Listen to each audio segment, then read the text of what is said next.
The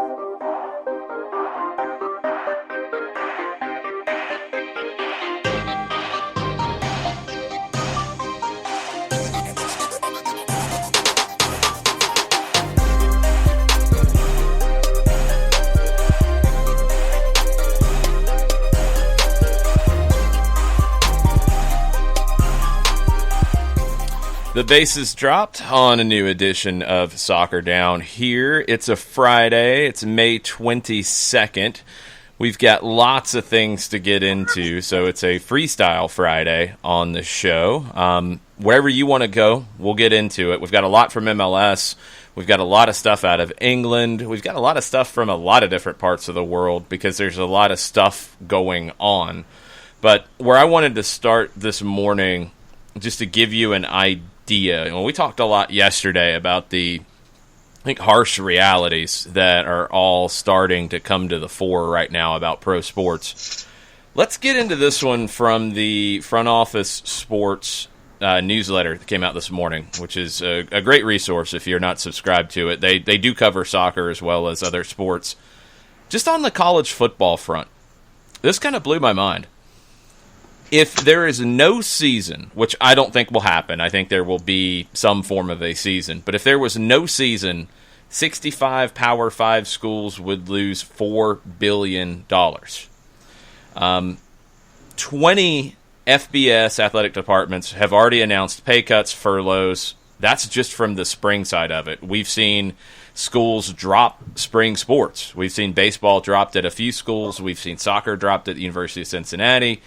I would imagine there will be more of those kinds of announcements. This is the part that kind of shocked me. Approximately 50% of FBS athletic departments are self-sustaining, meaning expenses don't exceed revenue and require student fees or university support to fill gaps. Without the football revenue, there's two. Texas A&M and Georgia. That's it.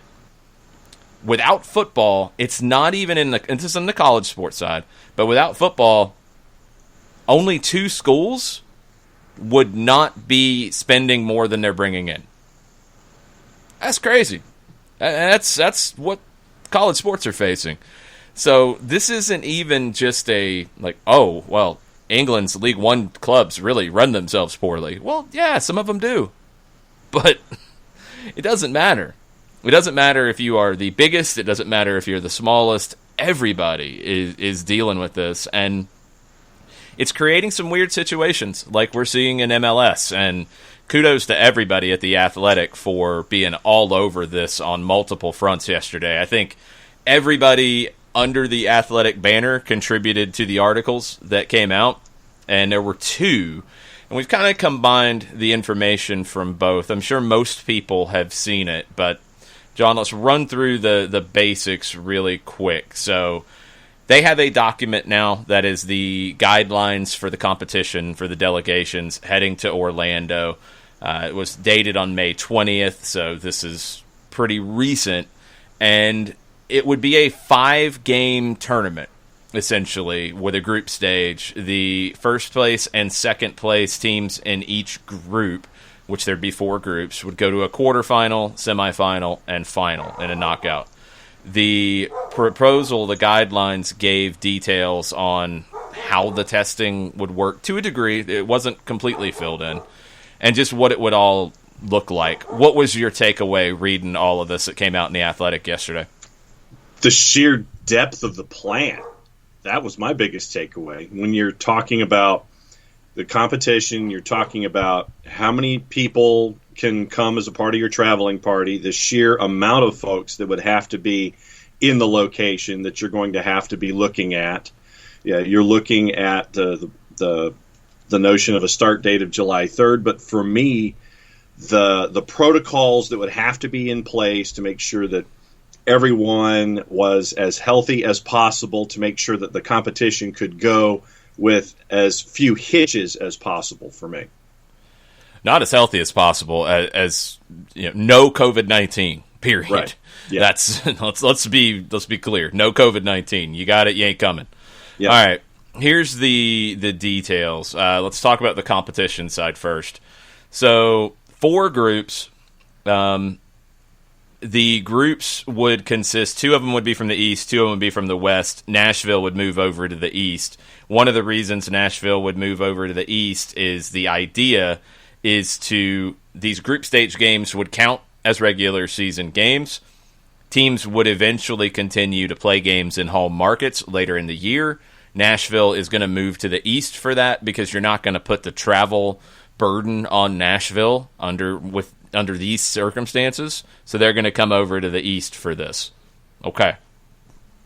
From a competition standpoint, I mean, your playoff semifinalists from last year, Atlanta, LAFC, Seattle, Toronto, they would be seeded. Orlando would get the number 1 position in the group they're in as the host. Okay, I don't know if it really makes a difference without fans in the stands, but that's fine. Atlanta and Orlando could be in the same group. So if you're looking for a little rivalry action, you might get it. 5 games in the group, then the 8-team knockout-style competition. The group games would count towards regular season. The knockout games would not, according to the Athletic. July 3rd as the start date, as John mentioned. All right, protocol, and this is where things get to the nitty-gritty. This would begin 72 hours before teams travel to Orlando. All club delegates would complete 2 PCR tests and a single serology test. John, I don't know if you have it off the top of your head, but can you break down what the difference is between those 2 tests? I think one deals with whether or not you have the antigen to combat. The single serology test, yes, that's the antibody test.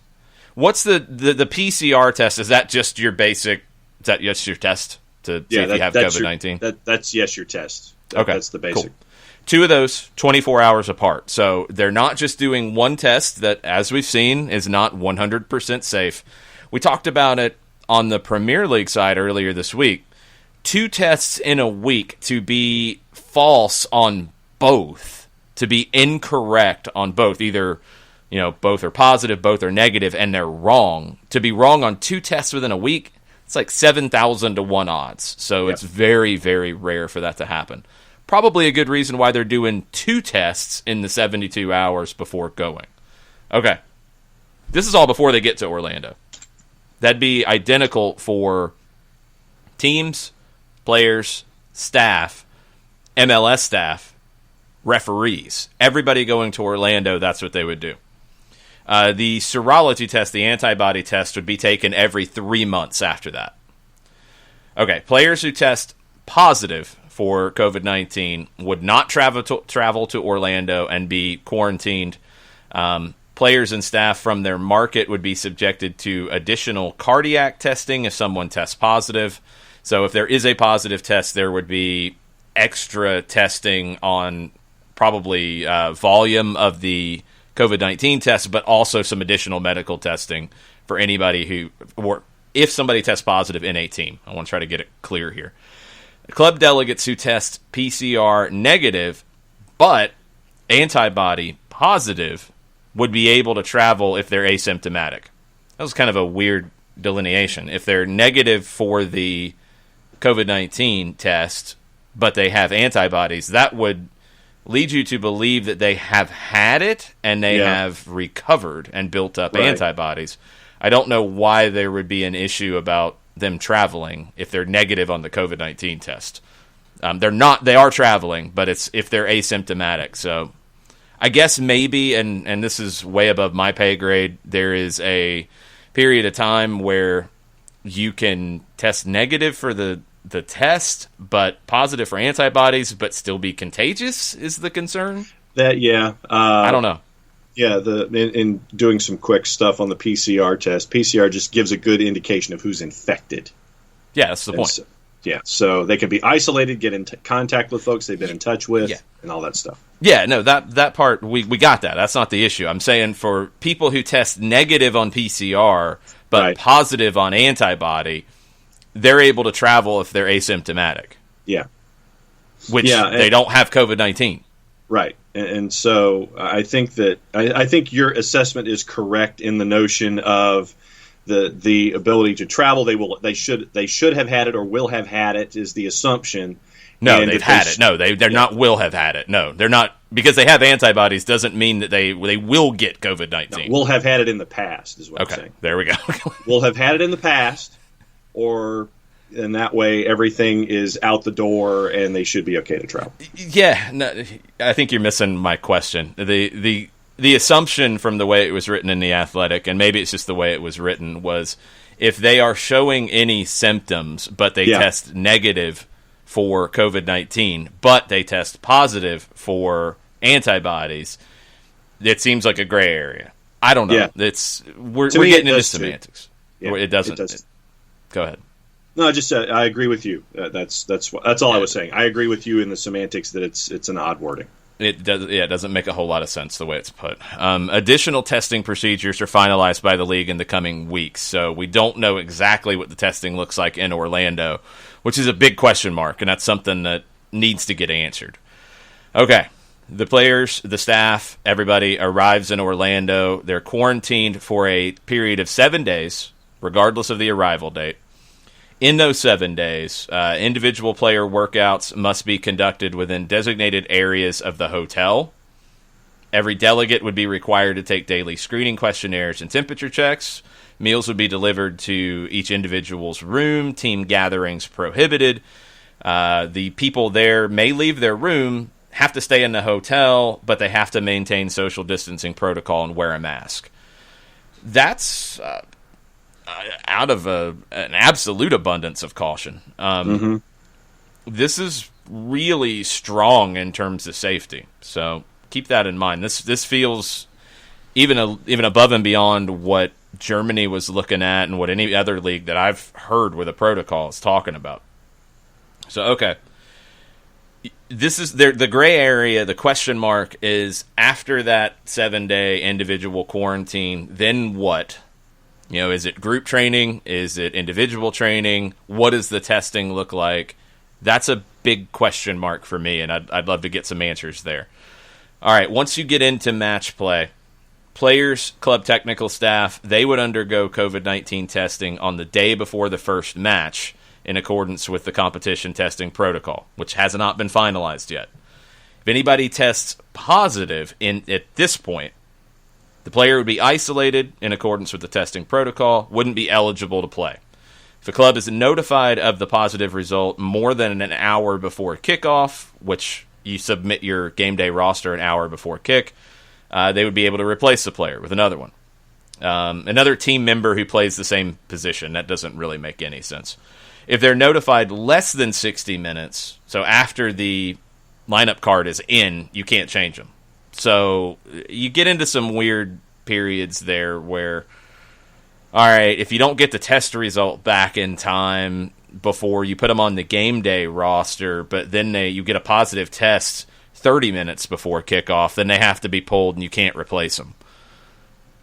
I mean, you're going to have a 23-man roster, which should mitigate that, but that logically it makes no sense. It makes no sense to me. Replace them. Whatever. I don't know. That seems really goofy to me. All right. Each club would travel with 45 to 47 personnel. They're called club delegates. It's players, it's staff, it's everybody. That would come to 1,196 people if every club brings 46 delegates. That's not including league staff. That's not including ESPN Disney staff. Each club must bring 3 goalkeepers and 30 players max. They have to bring a team administrator, 2 athletic trainers, an equipment manager, a public relations officer, and 1 content producer. Any club delegate must spend at least 5 days in their club's market before traveling to Orlando.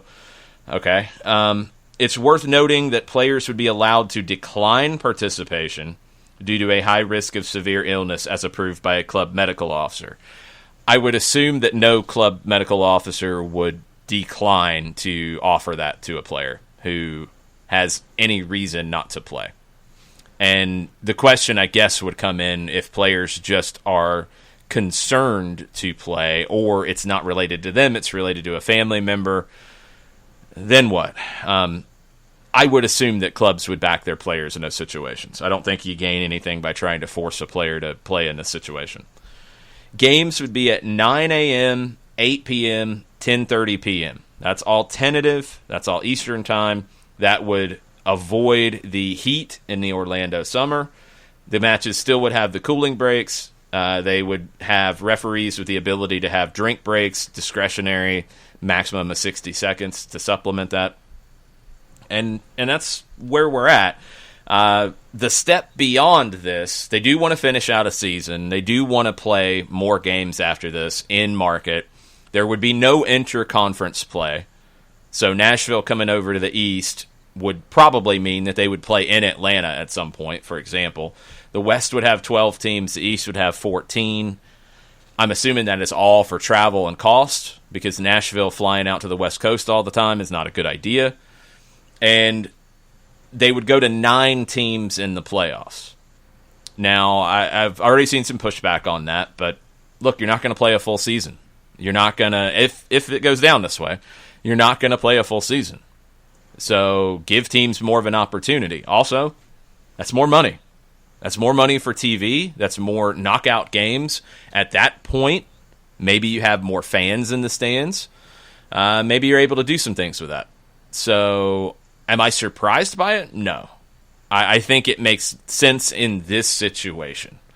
Long term, no, I don't love it at all. I don't like that idea at all. But in this crazy 2020 season that we're going to have, do it. Do it. Do what you can. I want to see the format to make the best teams have the best opportunity to go through. But if you can have more games, more TV games, maybe more money come in, maybe more games that mean something with fans in the stands, I'm all for it in 2020.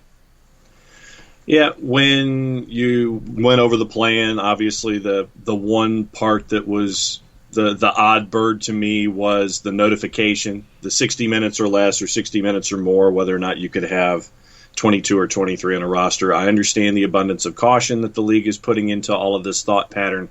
And as you were going through the notion of the expanded playoff, I was trying to figure out what it might look like. It might end up having a double bye for the number 1 seed or something like that with 2, 9, 3, 8, and so on. So right now, the biggest thing is that when you come to a season, you've got to approach the ideas with a lot of flexibility and understanding that things may change week down the line, 2 weeks down the line, month down the line. So you just have to be ready for any kind of eventuality. And when you get to some kind of a plan past this Orlando section of the proposed plan, that's what I'm looking forward to seeing. What does the rest of the season look like, and how it's laid out? Fans, no fans, teams, team sizes, and how it looks on television. So there's a lot of stuff to think about here, and a lot of stuff that's still in play. I don't think team sizes is going to change based off the Orlando idea here, because they're saying there's a max of 30. That's the current max, so it doesn't look like they would add players later, so I don't think that's going to happen. The game day rosters, once we get into regular games, we'll see if that stays at 23. They'll keep 5 subs for the rest of the year. I don't think that changes. My biggest question is the testing. It's an important one to me because it feels like there's a little bit of a gap here, and I wonder why. If you're going to test everybody twice before they go, I totally get that. I think that is a very smart play. But then there's nothing about testing between arrival and game 1. If that is just not finalized yet, okay, that's cool. If it is not going to happen and we're talking about a cost thing, that's a big concern for me, huge concern for me, because there's no way to guarantee, even with all of the protocols about masks and social distancing in the hotel and no gatherings the first week, et cetera, there's always the possibility of something breaking down. You know, somebody could come in and deliver food, somebody could deliver supplies. There's so many different elements that everybody can do everything right and still have a problem happen, and you need to know. So the testing, as we've said from day one, is critical to make any of this work. I really want to know what their testing plan is once they're in Orlando. There's only a mention of a test a day before a game. and that is not enough.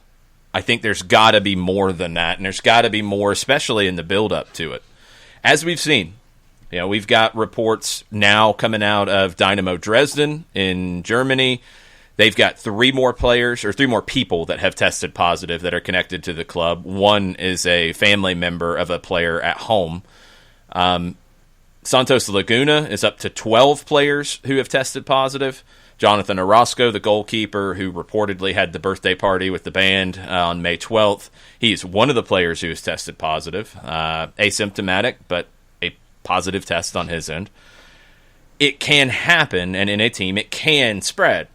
There's no guarantee, as we've seen in these situations. It doesn't spread to everybody no matter what, but you need to have the testing to know this, and you need to have the testing to be able to handle these things. So I'm going to hope that there is not a gap in testing because they're not going to do it. I hope it is figuring out the protocols, what the days look like for testing, how the reporting is going to go, all that kind of stuff.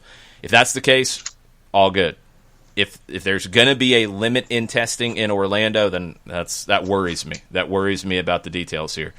We don't have all the details. It has not been finalized yet. That testing protocol had not been finalized as of the time this document was put together, and that was two days ago now. So I would hope that there's more to it. That's my biggest concern. The rest of it, as we've talked all week, it's not ideal because it's a huge ask for the players to have to do this. It's going to be difficult to do anything right now. Could you wait it out and maybe have the opportunity by the beginning of July to play games in most markets in the league? It's very possible. It's not guaranteed, but it's possible. But we don't know that right now. And it's hard to do a schedule on possible and we don't know.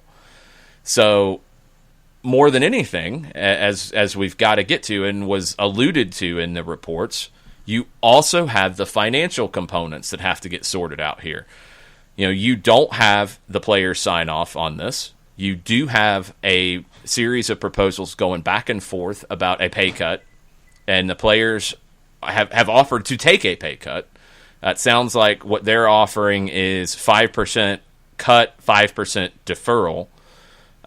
Lots of other elements, bonus elements especially, were going to be left out of compensation this year. Gwen's fired up this morning about all this, as you can tell. Yeah. It's nowhere near being ready to say it's done yet, because you're not going to get protocols agreed to. You're not going to get a sign-off on Orlando happening until you have the pay situation sorted out. Period. There's no way. And the players have to hold that leverage. So it needs to all get done ASAP, because the longer it goes, as we've talked about with England, as we've talked about with any league, the longer it goes at this stage, the more your start date gets pushed back, because everything is delayed, and you're not going to compress the training side more than it already is. You've got to have a minimum amount of training. And in this MLS plan, you've got a lot of things baked into it that are going to take time at the beginning. You've got that 72-hour of testing in market before you go to Orlando. You've got a 7-day quarantine in Orlando when you arrive, which, again, sounds a little strange if you're doing all of the testing. It really feels like the most cautious way to do it possible, unless you were just going to have a 14-day quarantine and all that. I don't know where 7 days came from. I don't know what the reasoning is there if you're doing 2 tests before they go. I don't know. But all of that is going to take time at the beginning before you even get to the field in a normal sense. And that's something that you can't mess with. And then you've got to have, let's assume they're still planning on June 1 arrivals in Orlando. That's June 8 to start doing any training. That's 3 weeks of training in different forms, I would assume group and in full team training before playing games. Okay, cool with that. Can't cut that anymore. So it's May 22nd. If you want people to be going to Orlando, you start backing up. You go 72 hours before you go is when you have to start that testing. That's, a week away? Less than. Yeah. I mean, you're running short on time, and you're not going to get this deal approved until you get the pay situation dealt with. And that has to be number one priority right now. That has to get done. You're not wasting time by creating this protocol. This protocol, you needed it anyway, but you have to get the pay situation sorted out. They always wait to the last minute on these things. We thought in this case, this season, we saw them be proactive about the CBA. We didn't have any threat of a lockout, really, or a strike or anything. Well, now, get back to that idea. Get this thing done. Get it done today. Get it done this weekend at the latest, so you can move forward. If you lose a day, two here and there, whatever, okay, you can make that up and start games a couple days later, but it keeps getting pushed back. It's going to get harder and harder to start. Then it's going to get harder and harder to justify doing this, because then you might have situations more clear in different markets. New England started training yesterday. That's another team that is doing individual training in their market. You've got a lot of things moving all at once, and this plan made a lot of sense a month ago. Still made a lot of sense 2 weeks ago. Now, is it the only way forward? I don't think it is. I still think it can be a good plan, but it's not the only way. Every day that it gets delayed brings more question on if this is the way they should go. But you got to get the pay thing sorted out first before you can sort anything else out. Yep. Katie Weaver's in this morning, and she has a couple of takeaways from the Athletic piece, and she goes, first off, we thought it would be after the next realignment, but welcome to the East Nashville. And two, MLS playoffs 2020 are now the NBA playoffs with a question mark. 9 teams, still a little murky on proposed seeding on a hashtag Florida Friday. You don't have a choice. You're going to play a short season, so you don't have a choice. Go ahead and give them more opportunity in the playoffs. That's going to give you an extra round, at least an extra 2 games in each conference, so at a minimum. So that's more potential money for TV. That makes sense. This year, it makes sense. I don't love it long term. I don't think it's the idea long term, but I get it for this year. Nashville in the East, that's just down to cost. And that's got to be understood here. That has to be understood. Don't have the whole article because I don't have the subscription to the Cincinnati Business Courier. But the headline, Lindner, of the owner of Cincinnati, we're going to lose a large amount of money. He ain't kidding. If you can keep Nashville from losing a larger amount of money by being in the West, you're going to do it.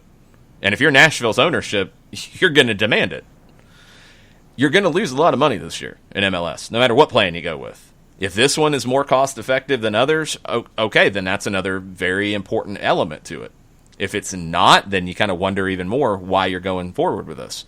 I'd love to know those kind of numbers, but that is driving all of these discussions now. It has to be understood. Safety is co-driving it. Safety, right there in the front seat. Money, driving the car and making these decisions. Because it has to. Because that's what makes these things happen, right?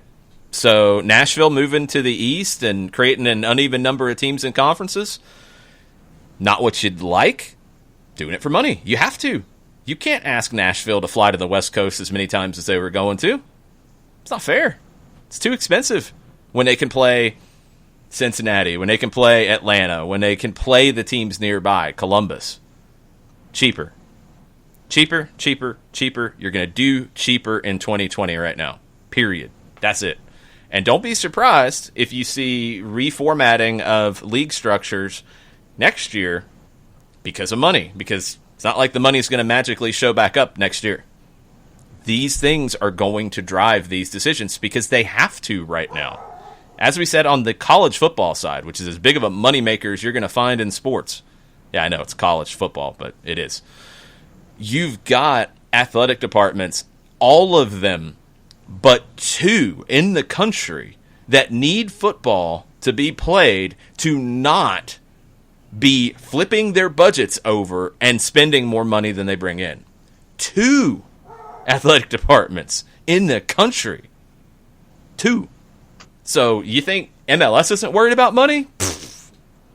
That's why this is set up the way it is, and it's gotta be why the Orlando structure is set up the way it is. It has to be, because otherwise it's such a big ask. It's such a big endeavor. Why would you go forward with it? Money is going to drive a lot of these decisions because it absolutely has to. You look at what's going on overseas. Teams are canceling preseason tours, which are traditionally moneymakers for them. You have teams that are concerned about sponsor dollars that are tied to the names that are going to be on fronts of shirts. Hold on the preseason tour. How can you schedule a preseason tour when you don't know when your current season's going to end? Right. Those things True. are all done. Yeah, that was done a long time ago. Yeah, so you don't have the preseason tours, and you might not have a preseason. True, exactly. So season tour, sponsor dollars attached to the fronts of shirts. A lot of teams are concerned about either a diminished value of teams being on the fronts of jerseys, teams not wanting to, or businesses not wanting to be on front of jerseys anymore because they physically can't. And so that's another part of this whole equation that you have to think about as well, that the money isn't there and it's not going to be there in different forms. Front Office Sports earlier this week posted an article about sponsorships.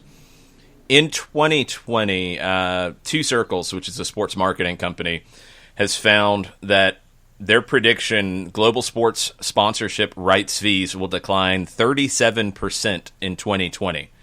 Now, when you start thinking about that, it's like, well, wait a minute. A lot of deals were probably already done ahead of time and included 2020, and that would be true.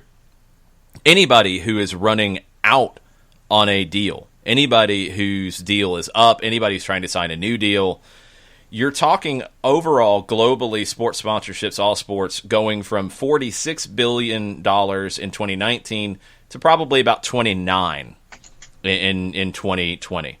That's craziness. Financial services sector. That's one where you see a lot of those on a lot of kits, on a lot of signboards. Expected to drop their spending by 45%. It was a huge percentage of the overall sports sponsorship dollars. Airlines, that's another one. Airlines, not exactly thriving these days. The financial services decline could have huge implications in the U.S. sports market, according to Front Office Sports. 36% of sports sponsorship spend in the United States is in the financial services sector. And if they're going to drop that much, 45%, that's a huge percentage when you start doing the math. 25% of the NBA jersey patch partners are financial services. And if they're going to cut their spending by almost half, well, that's a lot. A third of the NFL stadium naming rights partners are financial services sector. That's a lot. A lot of money that's going out the door on the sponsorship side, which would help mitigate some of these other costs, but it's not going to because of this. Yeah, so all of the financials, it's not the fun part of it, but it is the serious part of it, and there's a lot of it that's going to be changing when we come out the other side of this. Yeah. Question from Chris Ashley on Twitch. Do you think there's any way USL Championship, USL League One, can come back in some non-fan format a la MLS? I know the TV money is probably driving a ton of it for MLS, but can you see a scenario in which USL is able to make this happen? I'm really concerned because, one, the conversation between the players and the league is getting toxic, and it's being driven to be toxic by some of the ways it's being reported. And that bothers me because, again, as we've said, nobody's making money right now. And when you're talking about smaller teams in USL League One and USL Championship, they're losing a ton of money. Their gate money is everything to them. Their sponsorship money is everything to them. They're going to take some big hits. There's no way around it. They don't have the TV money to back it up. I think TV money is driving a lot of it for MLS. Perception and opportunity is also driving it. The USL thing, I really worry that they're not going to find it justifiable to play behind closed doors. The flip side is this, though, and if they're patient and they do get this sorted out with the players, because they have to, because the more it continues, people are going to talk themselves into positions that they can't walk away from. But if they can get this sorted out, USL would be able to have closer to capacity, I think, faster than MLS would. Because you're dealing with smaller venues. Some venues are kind of unique in that you might be able to do some really interesting social distancing measures. I think USL, if they're patient, they might be able to get something in the fall. It'd be smaller, it'd be minimal. I'd almost, to be, off the top of my head here, I'd almost like to see them combine the championship and League One and totally regionalize everything and almost go back to the old school way that USISL did it, where you had the sizzling six kind of finals, where you divide the country into as many regions as you can to cut down travel. You try to keep it to bus rides where you can. Out west, it's going to be almost impossible to do. But you regionalize it into as many regions as you can, and each region determines a champion. And then they go to the finals competition, and you have a grand USL champion for the year. It would be a fall season. I just don't see it being justifiable from a cost perspective to play a bunch of games behind closed doors in the summer. I don't see it making sense. So combine the two leagues, regionalize it. So here, just off the top of my head, you'd have Birmingham, Chattanooga Red Wolves. You'd have Atlanta United 2, you'd have Tormenta, you'd have Greenville Triumph, you'd have the Charlotte Independence, you'd have Charleston Battery, maybe Memphis. I'd have to look at the map and how you divide them up and to where it goes. And don't start going hypothetical. It doesn't matter. We'd have to do the whole country because you have to move people to fit regions. But those teams would probably all be pretty much together. Maybe Charlotte goes up with the Carolinas and Virginia, but that's a bunch of teams in a small area that can do bus rides and can make it as cost effective as possible. You almost want to get it down to NPSL kind of travel budgets, which is bus or minivan, and that's where you need to be. So I hope they get creative with that. But first off, Chris, I think the league, the clubs, and the players have to get on the same page.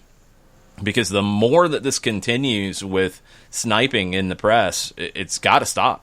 It's only going to make it harder for them to find a common ground on it. And I think they all want to play, but it's got to be cost effective, and they've got to stop sniping at one another right now. Yep. Whenever you'd like it, I've got more of the Lindner article from the Cincinnati paper. Go ahead. All right. He says, we're going to lose a large amount of money. When you have no revenues and only expenses, that's a tough business. FC Cincinnati's COO Dennis Carroll said recently, FC Cincinnati gets about 90% of its revenue from playing games at home in front of fans. Lindner continued, in Major League Soccer, most of the revenues are driven by the gate, more so than in other sports. It's particularly painful as you go through it, but I'm thankful we have long-range-minded investors that are excited about what we're doing and we'll get through it, end quote. 90%. Scotland, I believe, was 45%, and they were the highest of European leagues. I'll have to go back and double-check that. I knew it was a lot. Whew. That tells you all you need to know. That tells you all you need to know right there. 90% of your revenue is from the gate. You got to get games played because you've got to stay relevant, but you've got to leave the opening for as many games with any kind of a gate as you can, because 90%, it's a lot. That's a lot. And that's a tough pill to swallow to find a way to make a season work. A couple things on the Twitch chat, because we got a lot of people watching today, so thanks for hanging out with us on the Twitch. Twitch.tv/soccerdown here. If you're not following us there or liking us, please do. It always helps. Badgermon has an interesting one about Cincinnati's hiring announcement yesterday with Jaap Stam. Yep. Mm-hmm. You can't put all of that on them. I mean, you can put a lot of it, but you can't put all of it because Getty Images did have the image wrongly cited. They had Jaap Stam on it, and it wasn't Jaap Stam at all. No. It looked a little like him, I guess. Yeah. Apparently, it was Ajax youth coach Tinus van Tunenbroek. Mm-hmm. So, hate it when that happens. Yes. And but, hey, if you're searching on the Google now, Tinus van Tunenbroek has something else to attach to his Google search. Something like that. CJ Badgett says, won't most of the MLS teams refund season ticket or convert 2020 season tickets to 21 season tickets? I would assume they'd want to convert as much as possible. They'd like to keep that money in the account right now if they can. I don't think they're going to prevent anyone from getting a refund. It's going to depend team to team and probably terms that are in these contracts because a season ticket purchase is essentially a contract these days. As we've seen with other teams around the world, they're trying to find ways to incentivize people to keep their season ticket money in the club. The Las Vegas Lights, for example, in USL Championship, they are selling their season tickets as 2020/21 because they don't know what 20 is going to be. So, you buy a season ticket right now, you're going to get tickets through the 2021 season. Maybe that ends up being how it's discussed. It's so hard to call. I think, as we've seen worldwide, teams will want to keep that money without refunding it, and they will want to find a way to make that work for fans. Fans of smaller clubs, I think it's totally understandable that they would say, keep the money, we want to support the club, we're not just here for the ticket, we're here because we've, it's been in our family for generations, et cetera, et cetera. With MLS, I wonder how that would go over. I don't know. With USL Championship, I think you can make that pitch, and I think a lot of people would understand that and probably leave their money with the club. Kessie says on Twitch, I was wondering if it would be easier for USL to work out social distancing in some form of crowds before MLS, but then I thought about facility staff and concessions, and it's not a simple matter. It's not. I think USL, just because of some of the venues they play in, like Statesboro, for example, for Tormenta, you've got a lot of room to work with, and you can almost make it like picnics and separate it, and you can do some things to make it work. Others, it's going to be harder. But I think USL generally having smaller crowds will make it a little bit easier to ease back into having fans. You are going to have to deal with the concessions, the facility staff, all of that stuff. All of that is absolutely critical. But I think you're going to see people get creative with it. I mean, I was listening to Eddie Trunk's rock show on Volume on Sirius XM yesterday, and he was talking about in the music industry how there's a lot of people trying to figure out what it looks like to do a live show right now in the social distanced world. Concessions is something you're probably going to have to drop.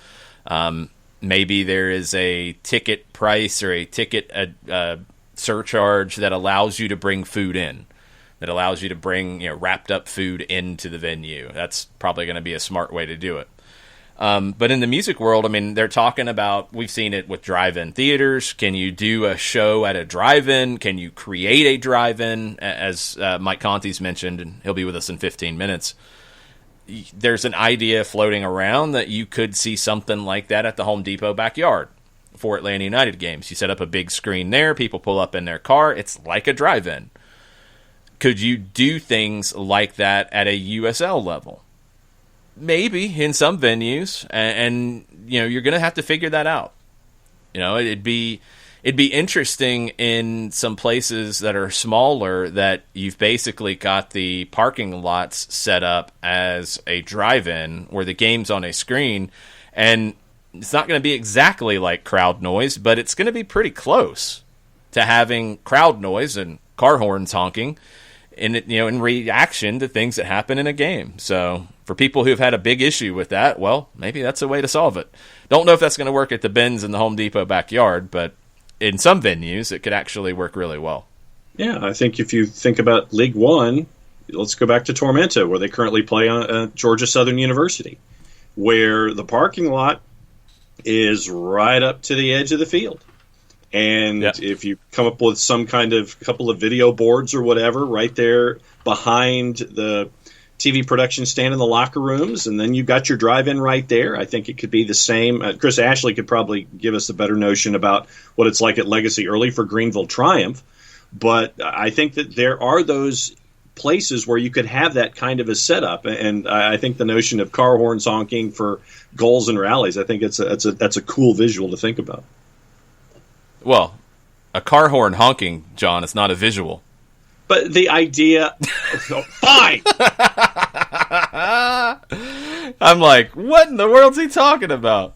Fine, I'll go here. I'll go here now. But the idea of seeing the car horns and the fans interacting as they're mashing the car horns on goals... You're not going to see that. They're in the car. No, but I mean, if you're... John, if you're just there, say you screwed up and walk away. No! Walk away. No. Walk away. Brunswick Stews in Canada. You do this dumb thing where you say something that is really dumb and you make it worse by trying to talk about visuals of somebody pushing a horn. I think it would be cool to sit there and watch folks engaged in a match. Stop. No. John, you need to stop digging a hole when you fall in the hole. Not happening. Leave the shovel out of the hole. Nope. It would be a cool audio thing. Agreed. When you have car horns honking on a goal. Yes. And I would like to see it. No, you're not going to have cameras in people's cars, John. I'm not having a camera in my frickin' car as I'm sitting at the drive-in soccer game. Okay? Stop. Let it go. Did I say that there were going to be cameras in cars? You really bother me sometimes when you do this stuff. How else are you going to see people pushing their car horn if you don't have a camera in the car? If I'm a member of the media and folks are inside their cars and the doors are closed, would I not have a camera to sit there and cover the event? From a distance, yes. And you probably could not see people pushing the car horn from a distance. This is really stupid, and we're going to move on. All right, Chris Ashley. Fine. Katie, I was going to say, okay, just go to Chris Ashley. Katie's got more Orlando questions. No, let's go to Katie then. All right. Understandable but realistic to ask hotel staff to also quarantine. They're going to be paid. I mean, that's probably what it's going to come down to. There's been a lot, and I get it. It's a huge ask, I mean, to do it the way that they're talking about doing it. But there's been a lot about, it's so unfair. It can't be done right. People saying it's not humane, like the luxurious prison thing from Alejandro Bedoya. Look, the alternatives start to become, like, we can't pay you. The alternatives start to turn to that at some point. That has to be understood. We have to stop running from that. We have to stop hiding from that. Right now, I don't know what hotel staff are doing because there's nobody staying in hotels. I'd assume that most of the hourly people are not getting paid. Some probably are.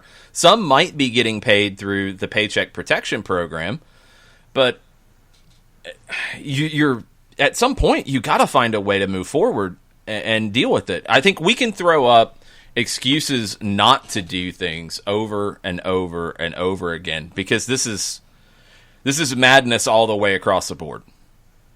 But what's the alternative? What's the alternative? Because as Lindner said, we're going to lose a lot of money. Period. If they do this or not, they're going to lose a lot of money. And they're still building a stadium. Yeah, and so is Nashville. You're going to lose a lot of money this year, and if that means you've got to find hotel staff that would be willing to do that, well, that's what you got to do. And that's what's crazy about it, because during all of this, I saw a lot of the same people working in my usual grocery store that I saw before. And they did it to keep working and also to keep things moving along. They probably had to sacrifice.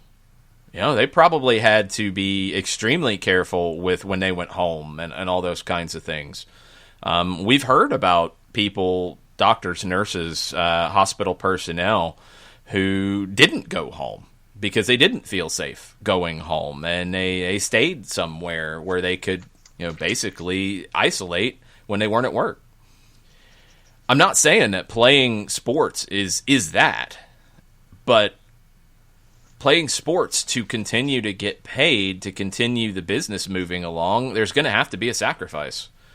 And on the hotel staff thing, it's the same thing on the hotel staff thing. If right now you're not working and the opportunity is presented to you, yes, we have this for you. It would be 2.5 months to 3 months of work. And what it would require is you staying on site.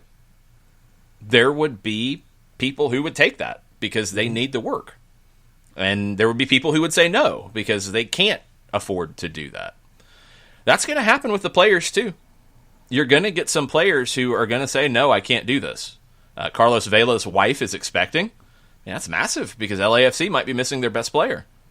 But can he go do this? Maybe he goes to play for a few games. And then when it gets to a certain point, he leaves and he doesn't come back. I don't know. But you're going to see across the board, there's going to be proposals presented to people for work. And they're going to have to make that decision on, do they want to take that work or not? Because it's going to have a lot of protocol, restriction, things that we're just not used to when it comes to doing our normal jobs. And that's going to be the trade-off to do the job that is there right now.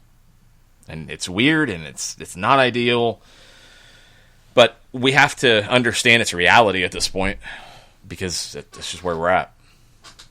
And Katie also was asking about VAR on site in Orlando. Is it already there, or would it have to be installed? Well, VAR is just using cameras. So, I think sometimes we get VAR a little weird. Like, VAR is just using the cameras that are on the broadcast. Do they have to be there? Nope. And in this case, I wouldn't have them there. If I was going to work as a video assistant referee, I would say put me up in a studio that's safe in Fort Lauderdale, for example, with Vista Productions, Vista WorldLink, or somebody else, and give me a booth there that I can, come in and know I'm going to be by myself and do all this, and have producers there who are going to give me all the feeds that I need. You can do it where VAR, the video assistant referee, is separate. And I would keep them separate because that's one more person you don't have to worry about putting in this bubble. And they don't need to be. They don't have to be. There's nothing special to install for VAR. You're just using the cameras that you have. And as was said, I think by Howard Webb, you might not have all of your normal cameras at this facility, but you'll take what you can get. Because it's still replay that can be used to get calls right. You definitely won't have the offside capacity to draw lines like you have before. But you'll be able to take another look at it, and that can help you. It's going to be a little more limited, I would assume, because of camera angles, but it's going to be better than nothing. Yeah. So those were the other two questions from Katie. What did Chris Ashley have on Twitch? He said there's no real sight lines from anywhere to park at Legacy. They could potentially take down the privacy netting around the upper part of the stadium and have folks standing up there. I wonder if they could set up a big screen somewhere at the parking there and do it that way. That'd probably be the ideal. Kefsey says on the crowd noise front, I do hope someone experiments with a DJ. Someone who can work out how to represent the flow of the game would be great. It could be. And I wouldn't have a problem with it. A lot of people would. I think more people would have a problem with it than we want to hear complain about it, to be honest. If you had a really good DJ who played instrumentals behind it just to fill the space, I'd be okay with that because I've actually been to games that have done that in local leagues. It's different. It's as good as the DJ is in terms of changing the music up, and that varies, but I don't need it. I wouldn't have a problem with it if it's done right, but I don't need it. I think more people would lose their minds over it than the value you'd get out of it. I mean, That's the key. I mean, I'm the guy that watches the Belarusian Premier League, and well, tell me about the Belarusian Premier League, because I know nothing about it. Well, I mean, they are putting all of their they're putting their marquee games on YouTube, and what they're doing is a limited TV production, but they're not doing play-by-play in match. They're doing like a post-match review for a couple of minutes before the stream goes away. So there's no bells or whistles coming through the PA. It is straight crowd noise. You have the music during processionals and things like that, but it is fairly bare bones, and you just have nat sound. You don't have play-by-play, and it's kind of there. So if you're into just having noise in the room, and it's, you've got soccer on the TV, then that's what Belarusian Liga Premier is doing. Costa Rica, they're doing broadcasts, and I don't know if the broadcasters are on site or if they're in studio. I think that they're probably in studio with limited cameras that are there. But you're watching the ESPN Deportes broadcast of Costa Rica, right? The FUTV, CATV. I don't know if it's the same signal or not. I'm going straight to Costa Rican television. Well, the announcers are going to be different. Yes. I know ESPN doesn't have their announcers on site. They're doing like BT's covering the Bundesliga. They're pulling the world feed and putting their announcers over top of it, which is typical. Right. The Costa Rican announcers, we talked about the protocols. They're in the venue. The local broadcasters are in the venue calling it. But that's not the crowd noise issue. That has nothing to do with it. We're talking about how they're doing the broadcast. I mean, I don't know if they have Belarusian announcers who want to do it in English, because that's probably what they would want on YouTube. If they don't, they're not going to put the local language on YouTube, because I don't think that's going to work for them. So they're just doing a flat, simple feed. Yeah. So that's it. Yeah. But the crowd noise issue is completely different. I mean, it sounds like nobody is pumping in fake crowd noise right now in the world. No, they're not. No, they're There's not. starting to be a push for it, and I think it's completely incorrect. I do not want to have fake noise. You want to have a DJ, like Cassie says. If the DJ's good at what they do, it can work. It's different, and I think it would really rub purists the wrong way. I don't really care if it does, but I think the complaining would be absurd. It would drive you crazy. All right. While we get Mike Conti on the line, why don't you tell us about Apolinski and Associates, John? All right. Here we go. AA-legal.com, Apolinski and Associates. Steve Apolinski, wrongful death and serious injury lawyers. They are recognized as elite by Georgia Trend Magazine, one of the top 100 lawyers in the state of Georgia. There are a couple of different ways that you can catch up with Steve. You can go to AA-legal.com, and the millisecond that website pops up, there's a chat window, 24/7, 365. You can have a live chat. You can also go to Steve at AA-legal.com, 44377-9191 to get your free consultation. Apolinski and Associates, more than 30 years of experience, more than $40 million in judgments for all their clients. They are the man when it comes to wrongful death and serious injury cases. AA-legal.com. Mike Conti, how are you? Good morning, guys. Happy unofficial start to summer, I guess. Kind of. Sort of.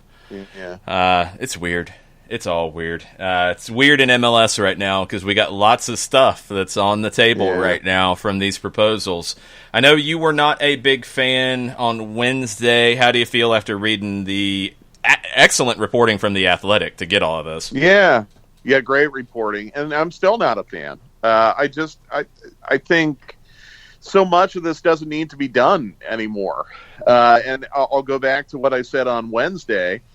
I think these plans were first drafted in an era where it was not going to be legally possible for teams to train at their own facilities and play matches in their own stadiums. Now it is. But as I feared, and as The Athletic reported on late Wednesday, it really feels like ESPN's trying to bust on this. ESPN's trying to replace the inventory that they're going to lose with Leagues Cup canceled, with the All-Star match and Campiones Cup canceled, and Their solution is to bring all 26 clubs onto their property and have exclusive broadcasting rights to replace that inventory.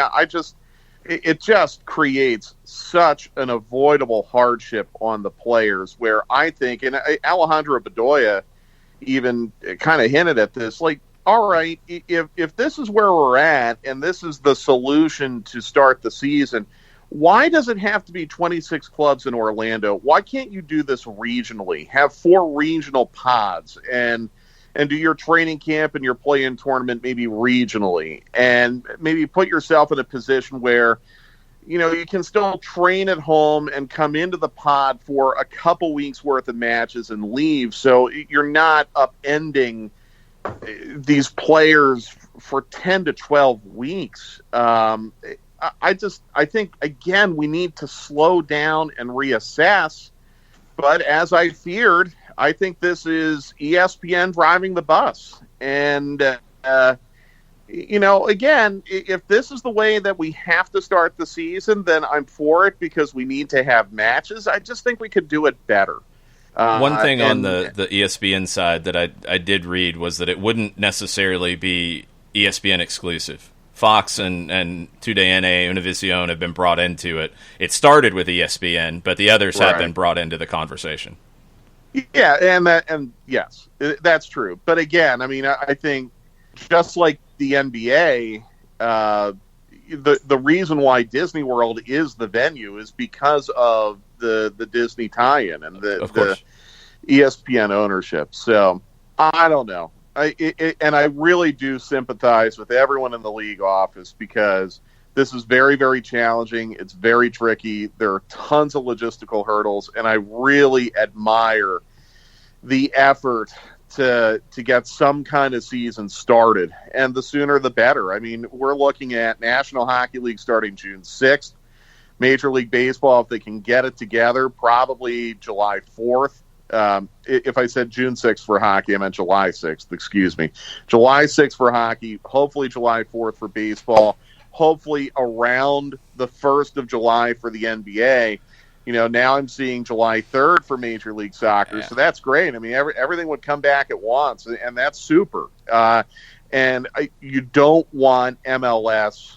You want everything done safely, but you don't want MLS being behind it's flipped on its head, hasn't it? Because at really first has. it was let's get out ahead of everybody, and now it looks like they have to get started by the beginning of July, or everybody else is going to start first. Yeah, and I think you run the risk of a credibility problem, and this is something you've talked about, Jason, where if you're so far behind everyone else, or you don't even play at all, you lose credibility in that discussion of where Major League Soccer stands among the American sports leagues. So it's so tough. It's so tricky. It sounds like there's very substantial pushback from players. But how much leverage do the players actually have? Because, I mean, Jason and John, you've heard it. I mean, we had the Brad Guzan thing on Wednesday. Bedoya gave his interview earlier in the week. Vela supposedly isn't happy. I mean, you're talking about the big, big names in the sport, and you hear about all these player objections, but you don't really hear about any alternate ideas or proposals. So how much leverage do the players really have? That, to me, is something that I have a giant question about. And I just think, again, there's still time to go back to the drawing board and find a different solution that's more palatable to everyone, and you can still get this thing started by July 1st. I think there is still time. I just worry, like I said on Wednesday, that the Orlando train has left the station, and it's picked up so much steam now that you can't hit the brakes on it. But at the same time, Mike, how much time do you have if you want to lock in, say, July 4th as your start date, or July 1st? You've got to have X amount of time of team training. You've got to have X amount of time of the group, X amount of time of individual. You bring in the teams that haven't had the opportunity to have any kind of training. We mentioned, Jason mentioned in hour number one that New England is finally back to individual stuff. And if you keep working your way backward from that July 1st or July 4th date, there is time, but there isn't time at the same time, if that makes any sense. You're running out of time literally by the hour. I mean, you have pretty much the entire league, aside from the New York teams, Chicago and D.C., back in individual training. And even for the 4 teams I mentioned, San Jose, I think, is in there too. So, I mean, you have a handful of teams that aren't in individual yet. But, again, a lot of what's being done in the individual training can be replicated at home or in a legal situation, outdoors somewhere. So I don't really worry about that. I think, if you let the training moratorium expire on June 1st and give teams the green light to start individual training, that's a week plus another weekend from now. Hopefully by that point you have figured out waivers in the few markets where you haven't been able to get going yet, and you can start small group training, in your home market. And then, I mean, if Disney World's going to be what it is, and I think the Athletic reported on this, you bring everyone down at 7-day quarantine. But I think if I read the article correctly, you can still do team training within that quarantine. No. So no, I think you're still good. I think you're still on pace, and I think you can buy yourself a couple weeks if you accomplish most of that small group training in your home market. But again, maybe it's too late. I don't know. Brad Guzan said the players still need to approve this. We don't know what percentage need to approve it. The players still need to approve it. I don't have a good sense right now, based on what we're hearing, if this plan would get approved or not. That might be the bigger hurdle right now. Instead of being able to get small group training launched, is getting players all on the same page where they're going to approve this. And this is one of those ideas where if you don't have like 95% plus buy-in, it's not going to work. You're going to have guys who are miserable. You're going to have probably some players who are just going to refuse to do it. I just don't think it'll work. I think you're going to get some very unhappy people who are not going to be fully invested in this plan, and it could produce some bad soccer, and it could get some guys hurt. What I don't understand is, the NBA apparently is going to go to Disney World as well. Everything I've been led to believe over the last couple of days about the NBA plan is that players can leave the bubble once they're there. It sounds like the Major League Soccer plan would not permit players to leave the bubble. It really wasn't included in the reporting from The Athletic last night. They didn't say either way. Initially, it had been said that they wouldn't, and it wasn't clarified that they could here, so I guess we can still assume that they wouldn't. But well, and here's why I think they can't, because a big deal was made in the report last night about how hotel employees would be able to leave the bubble, and that there was not necessarily an objection, but a question raised about that. Well, if the hotel workers can leave the bubble, wouldn't you run the risk of the hotel workers bringing the virus back in with them? My guess is that's why you have the 7-day quarantine when you arrive.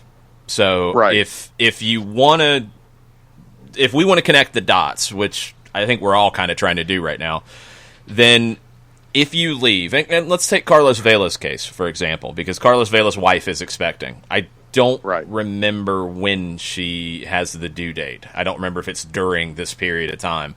But let's say that he has to leave after game 1.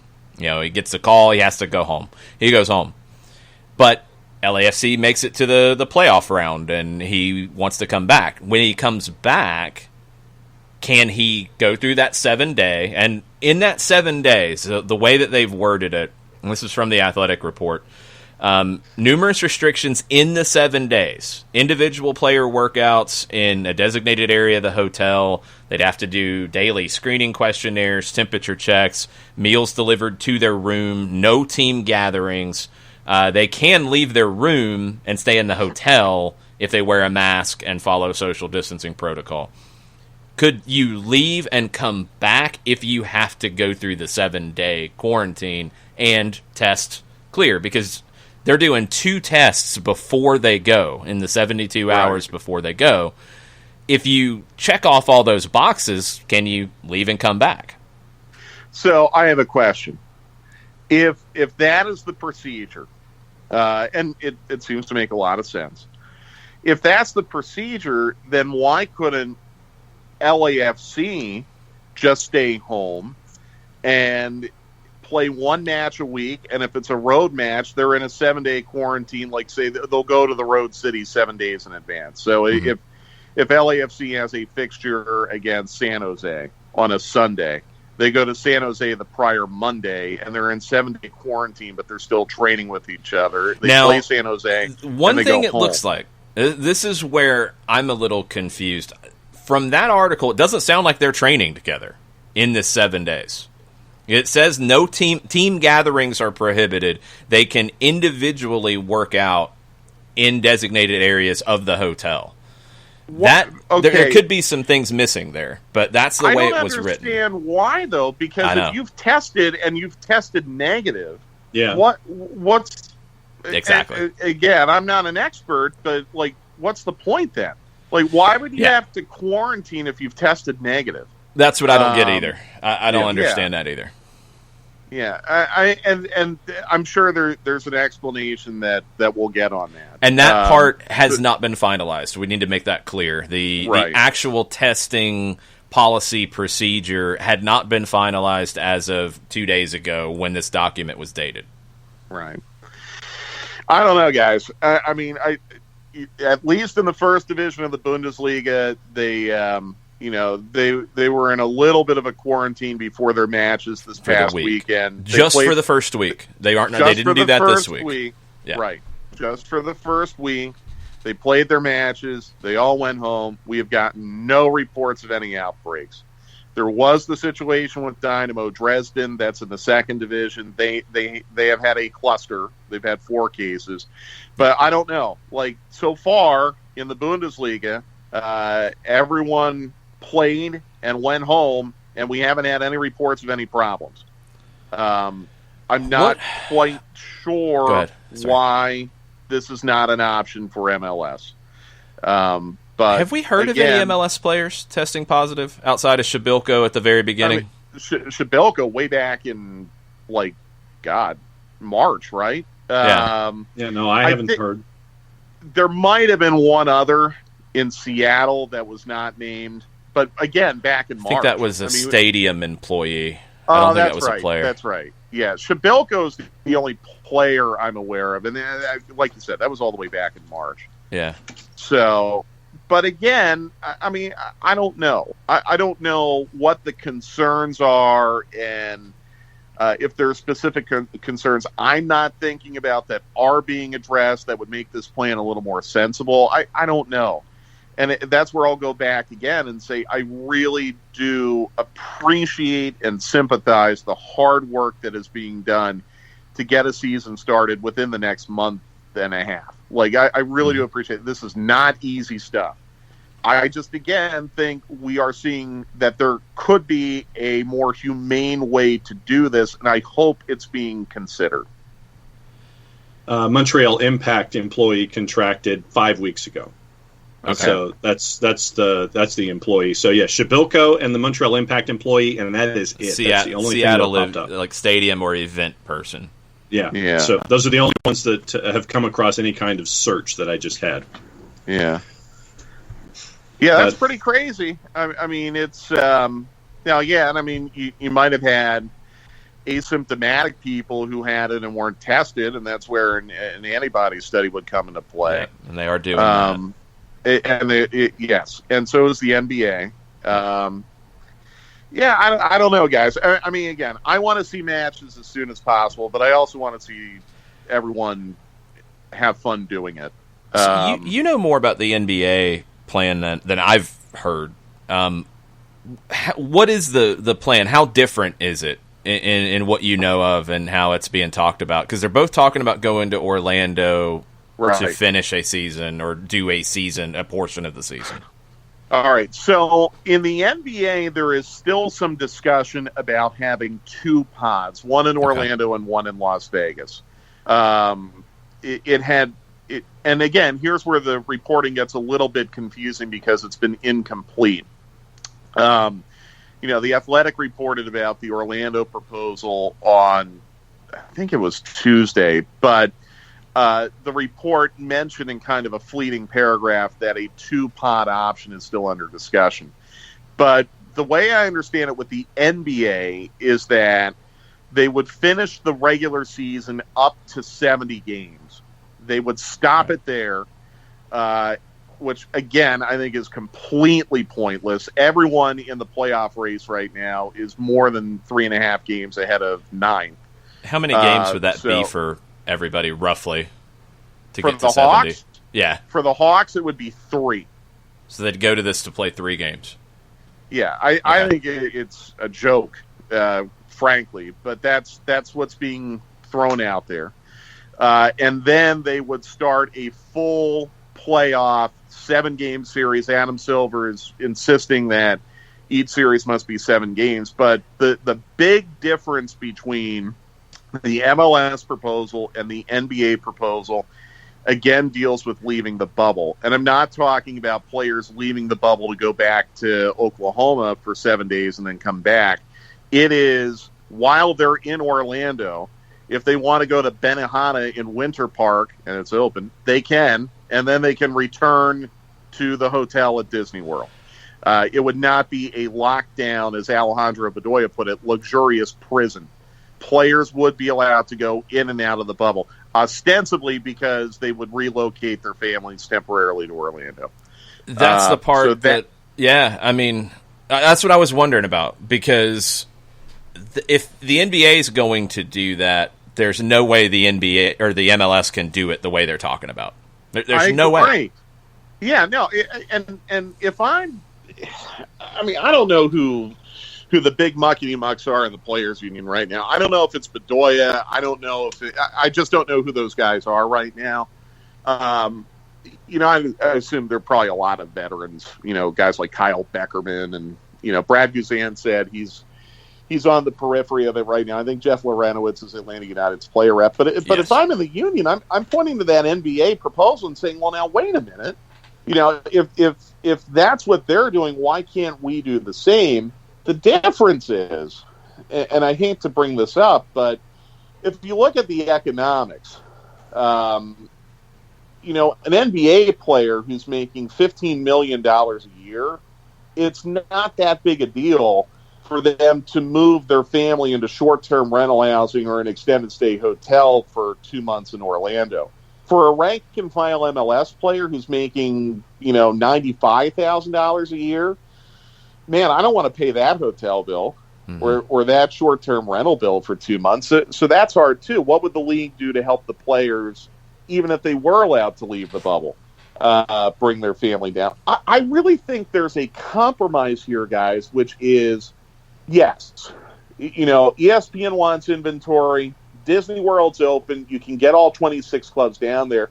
Why not have the training camp down there and then play some kind of 2 or 3 match round robin where everyone can go home in 5 or 6 weeks? I think there's a big difference between keeping people there for 5 weeks as opposed to 10. And that way everyone's happy. Everyone can restart their seasons. Everyone can get a full and competitively balanced training camp. You can get the season started in early July. ESPN's happy they get their inventory. You've replaced the Leagues Cup matches that are gone. And then everyone can go back to their home market. That's where I would like to see this go.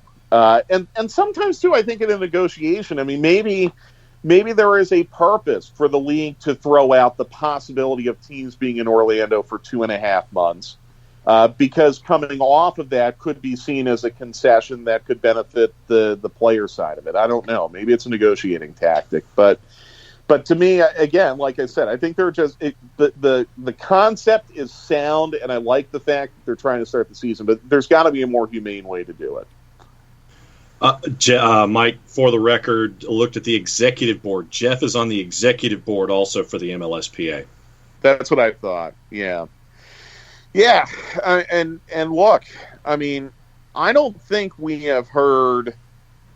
The good thing is, like, we haven't really heard a lot of acrimonious rhetoric back and forth on this in the same way that we're hearing in Major League Baseball. I really do think the players want to play. I really, really do think that.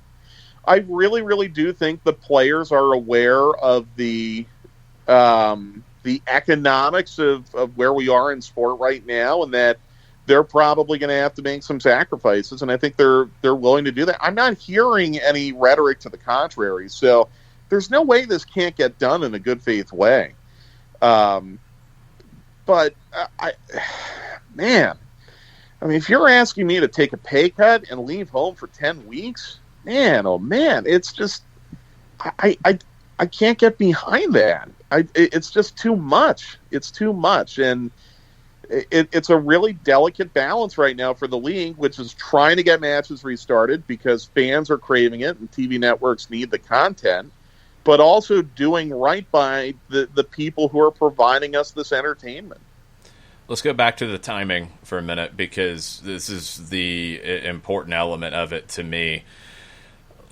Look, you've got July 3rd as the proposed start date right now. It's May 22nd. The idea was to have people in Orlando on June 1st to do this 72-hour start of testing before they get to Orlando. You're talking less than a week. You don't have a CBA signed off. You don't have the changes to compensation signed off. They can't do anything until that happens.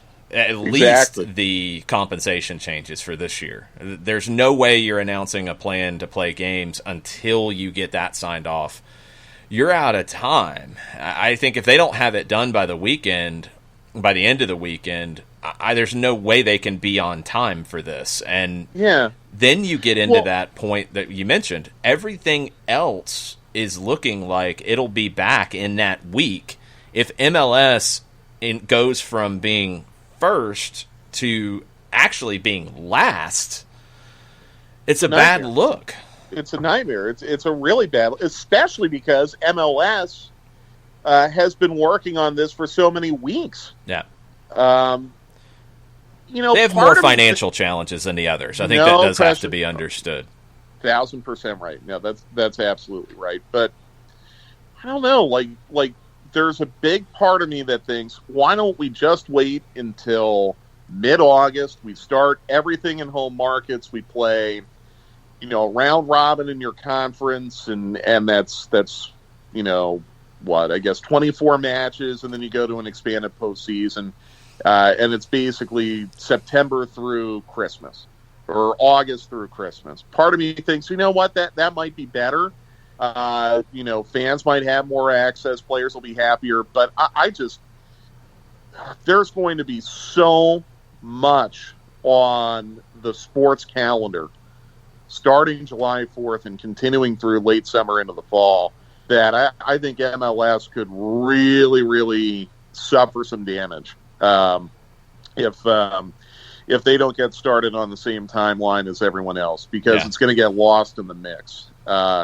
Really, really difficult situation. No right or wrong answers. I tend to agree with you, Jason, though. I mean, in my opinion, if everyone else is starting 4th of July, Major League Soccer's got to find a way to be there, too.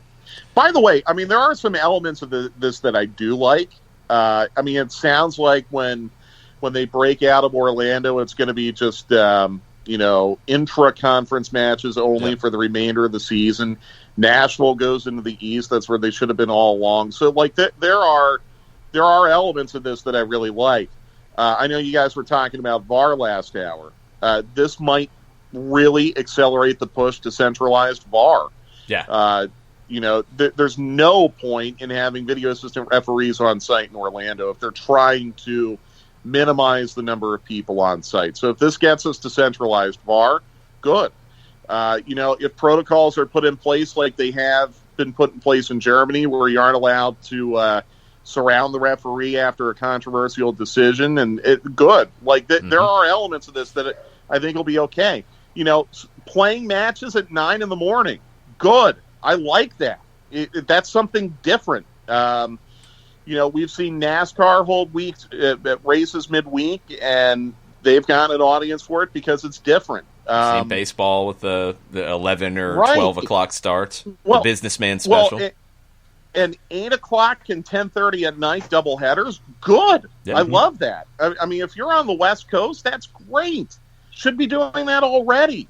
So there are really positive elements in this, and I don't want that to get lost in this discussion. But again, I just keep going back to the fact that if the governors of New York and California are giving pro sports the green light to start on June 1st, and those are probably the two most hardline states in the country when it has come to locking things down for this virus, I just think, again, there is a way where we don't have to go into the bubble, where we can do this keeping players in home markets, playing in home markets, and maybe hoping against hope that we could get some fans in by the end of the year. But maybe not. I want to see what the actual restrictions are in terms of the bubble in the plan that's out there now.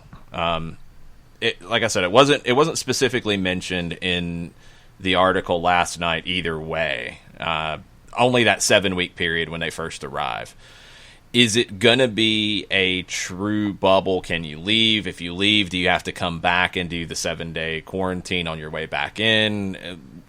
There was a question for me on the testing side once they're there, too, that was not really mentioned. There's the testing before they go. There's the testing the day before a game. But is that all? I feel like there's got to be 2 tests a week. That seems to be the standard that most leagues are following. Yeah, especially if you were to let people in and out of the bubble. Yeah. Again, great questions. And I think first and foremost, the questions that we keep hearing asked by the players all deal with safety. Before you can even get to compensation and get to this question of, can we be away from our families for 10 weeks? How do we know it's going to be safe? And I think the memo distributed, I guess on, Wednesday? The 20th. Probably started to address some of those concerns, and that's good. Yeah. But I don't know. I mean, every time I hear a leading voice in the players' union asked about this proposal, the response is not 100% positive. One thing I would say about that, just to make sure the timelines line up so people understand, this was dated on the 20th, this document that The Athletic had yesterday. We heard Brad and Brooks Lennon here in Atlanta on Wednesday, right, in the morning. Right, correct. Bedoya did his segment. I know it aired on Wednesday with Twellman. I don't know if it was taped ahead of time. I don't know if it was pre this document being distributed with the guidelines or post. And that would be a question I'd like to have answered, because maybe this has answered some of their questions. And Emerson Hyndman did one of those pool interviews that the club is putting out yesterday, and I was surprised that I think Kat was asking the questions, and the Orlando question was asked of him, and his response was positive. Mm-hmm. When you talk about restarting games, it's really exciting, and we need to be ready. Hypothetically, maybe there was some information that was gleaned within the last 24 to 48 hours that maybe eases some of those safety concerns. But I don't know. I think the point that John made is really, really cogent. You are running out of time, and you're going into a holiday weekend. I know it doesn't feel like a holiday weekend, but you're going into a 3-day weekend where probably not a lot is going to be advanced. And, you've got this training moratorium expiring a week from Monday, and if it gets extended again, there's no way you can start on July 3rd. So this has got to be the week coming up where if you want to start alongside the National Hockey League and the NBA and potentially Major League Baseball, you've got to make your final decisions this week. And boy, oh boy, it sounds like they've got a long way to go. There's going to be a lot of Zoom calls over the next few days. I think there has to be. And go ahead. Go ahead, Jeff. No, I was just Go gonna, ahead, Jeff. Okay, well, there's a question on the floor that has to do with Memorial Day, and I was going to save it to the end of the segment, but with Memorial Day cookouts, is there anything that's going to be on the grill this weekend? And question from Bart: what grilled food is more American, hot dogs or hamburgers? Hamburgers. Well, right? I'm doing both. I'm both doing hot dogs and hamburgers tonight, and then we'll do I think we're going to do a Boston butt tomorrow. I'm going to see if I can get one. I hate hot dogs. Hate them. But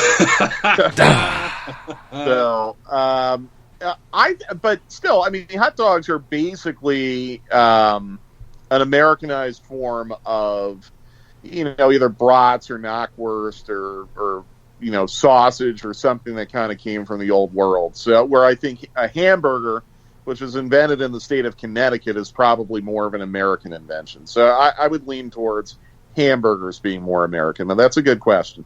Yeah, Okay. I would definitely go that. Are you guys doing the cookout today, as usual, on Dukes and Bell?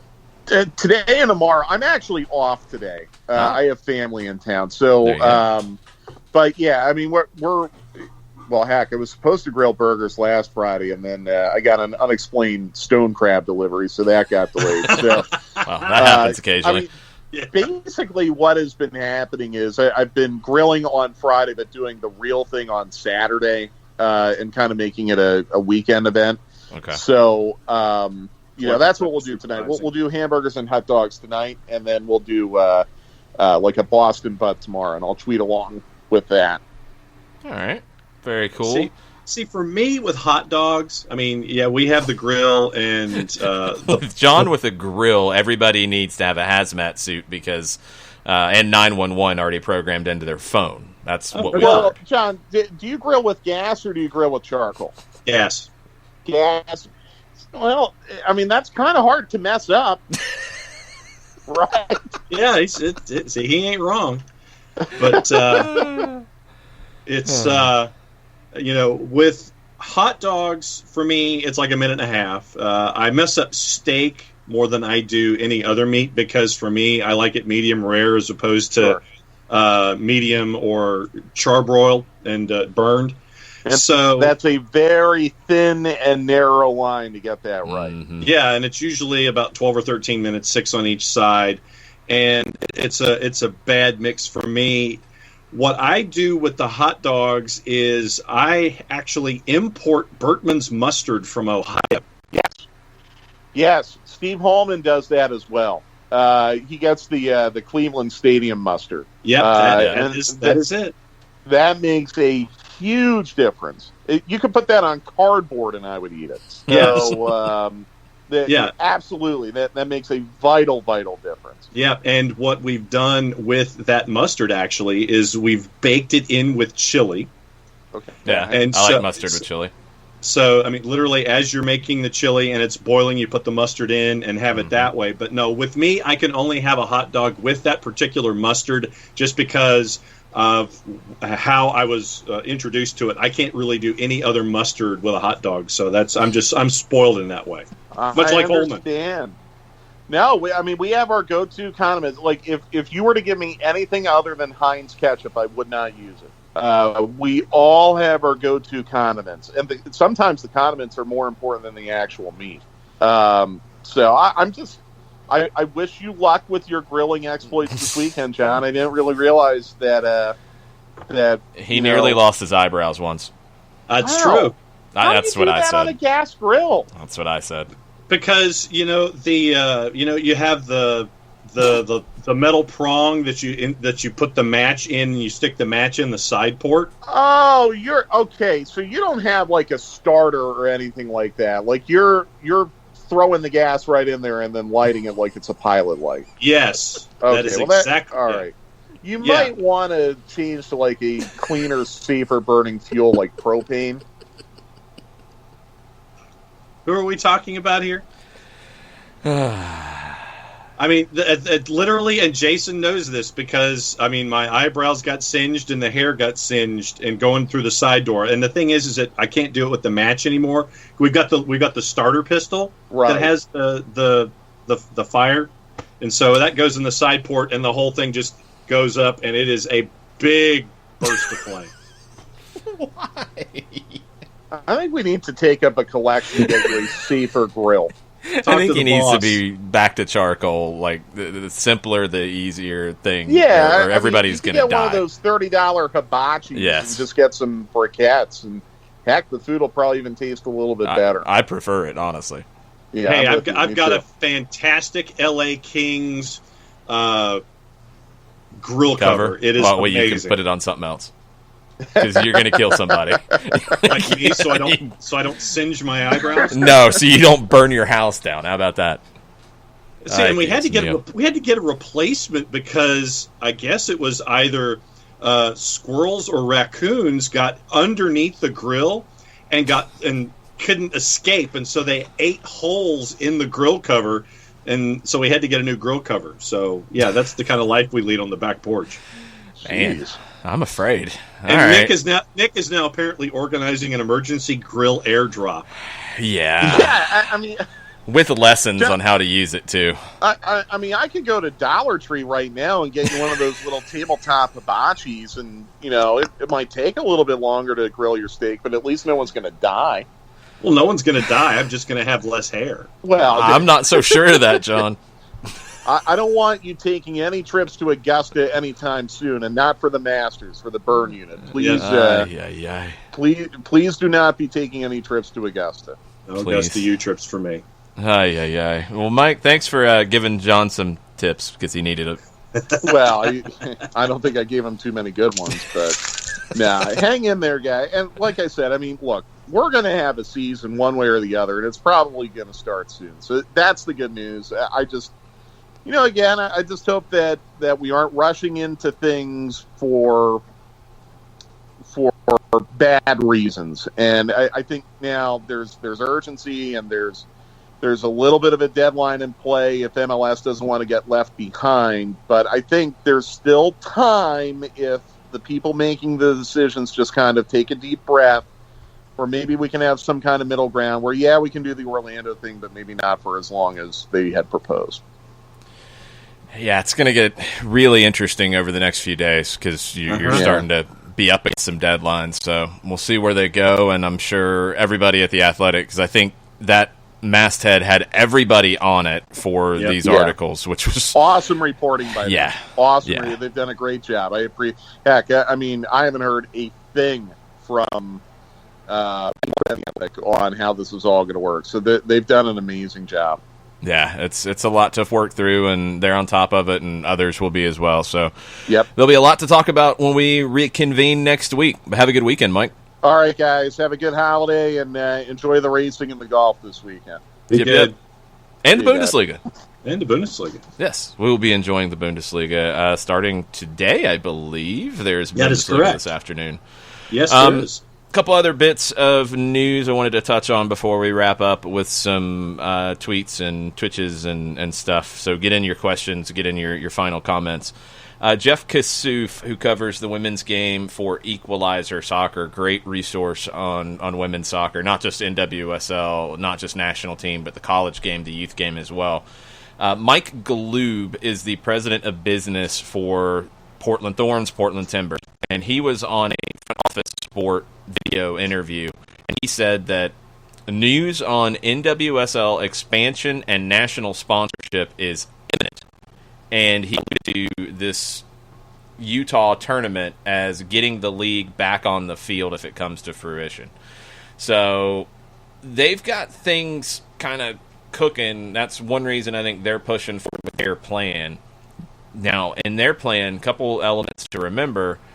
The players are not locked down there. They can leave the facility. They're expected to stay with their team. I mean, they're away from home for a period of time, but it's not a lockdown. That's one thing that I wonder if that's changed on the MLS front. I would like to think that it has. It was initially presented one way without concrete information, and I think that maybe that idea has taken hold, that these players would go train, stay in their room the rest of the time. That's it. They wouldn't be allowed to leave the facility. And I think we're hearing enough now, the NBA side, the NWSL, and their plan. People are going to be allowed to go to a restaurant if they want to go to a restaurant, but they're going to have the testing and things to do, and they're going to be away from their families for the period of time. You're not going to be able to deal with that. The other thing on the women's front that is starting to gain some steam in the UK, Phil Neville has said he's going to step down as England's national team manager. It was initially going to be after next summer's Euros. Well, they're not next summer now. They're in 22, so I don't know what the timeline's looking like.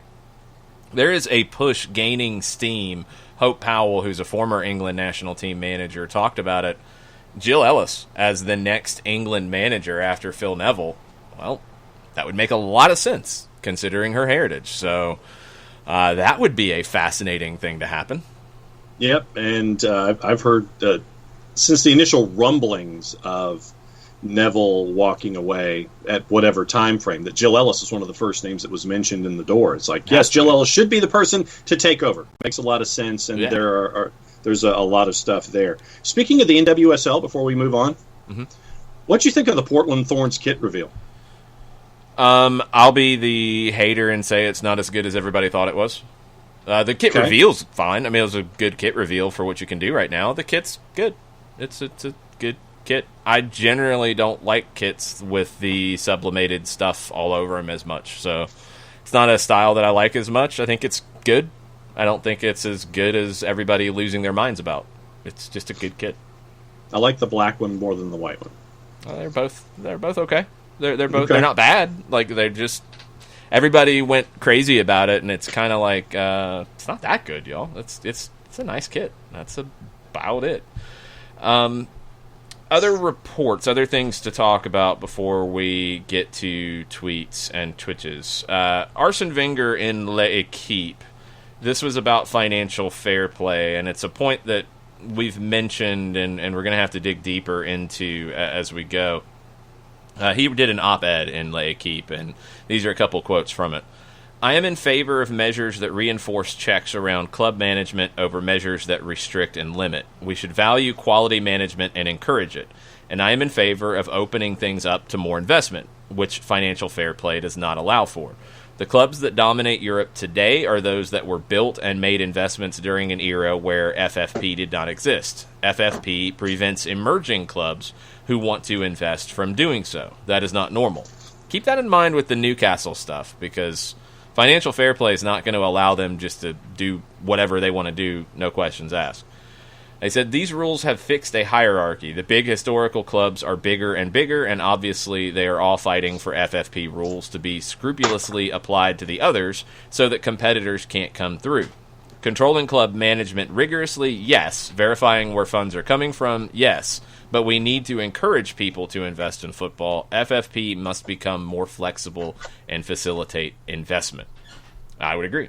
Absolutely.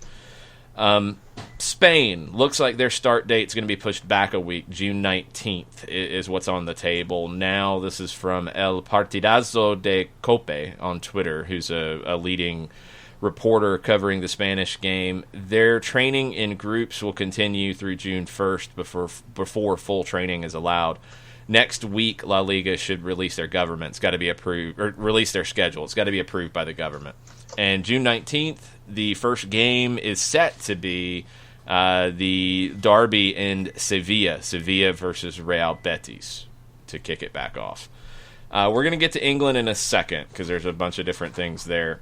In France, we've talked a lot about France lately. France has got a lot of issues to talk about. Real quick, AS Monaco.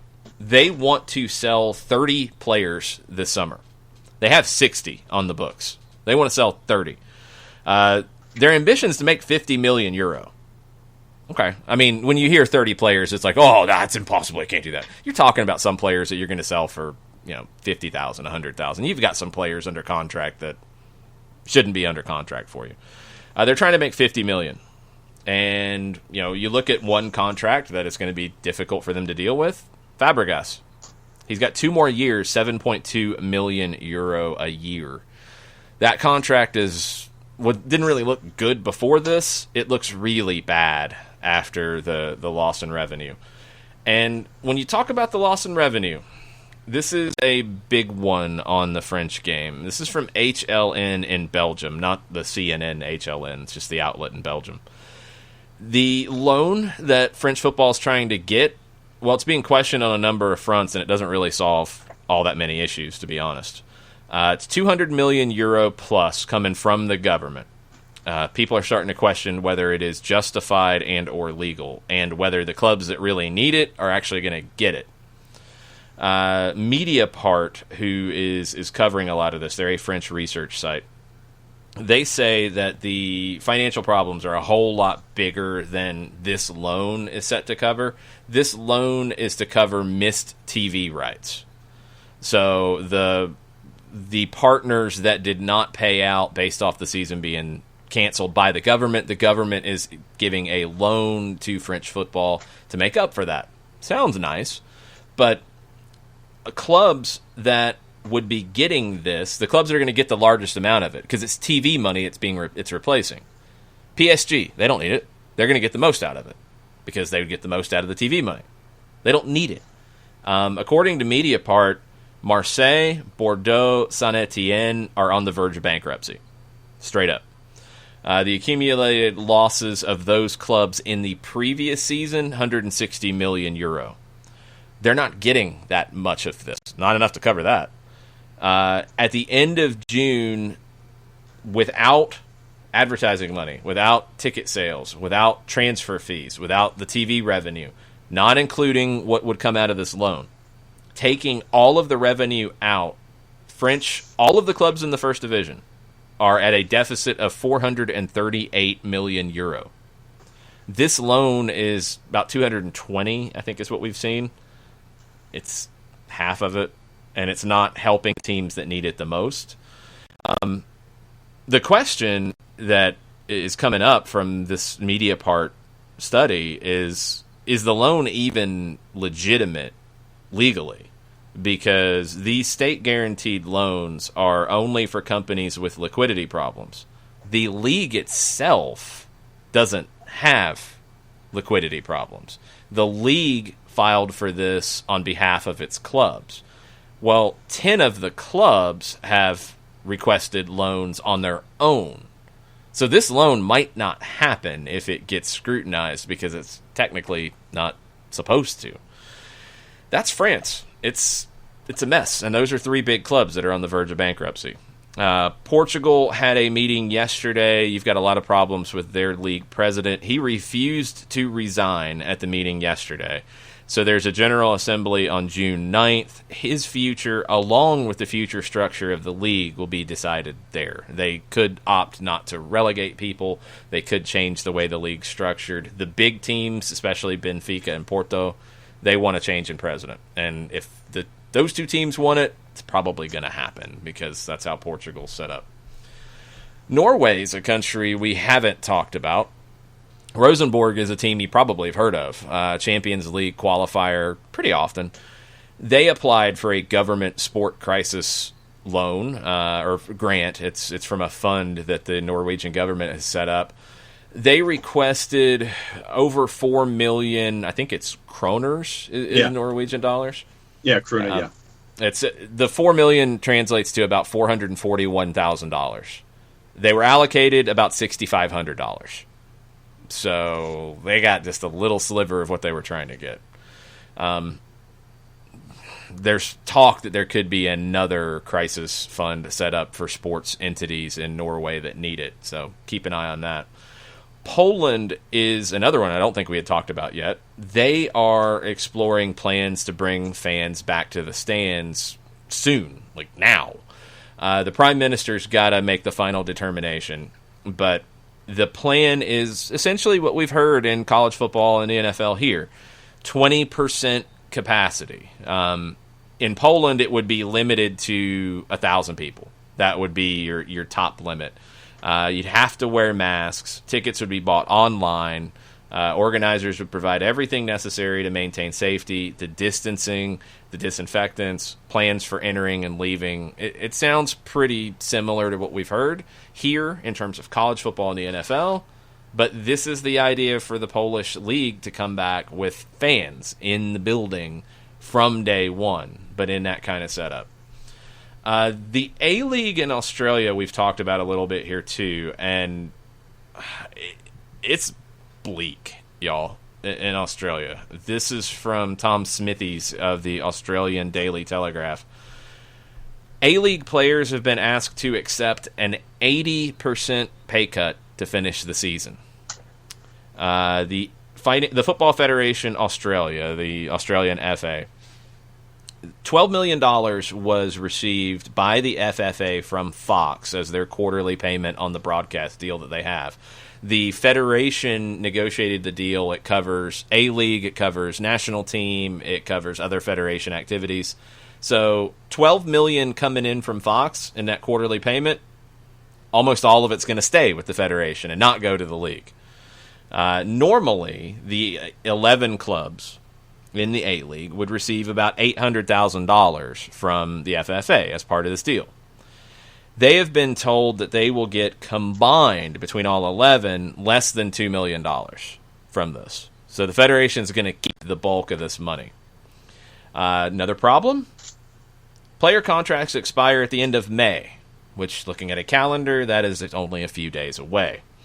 A lot of players will be free agents. They're trying to get this deal done, whatever the financials look like before that, because they still have a season to finish. They have 6 weeks of games to finish, plus the playoffs.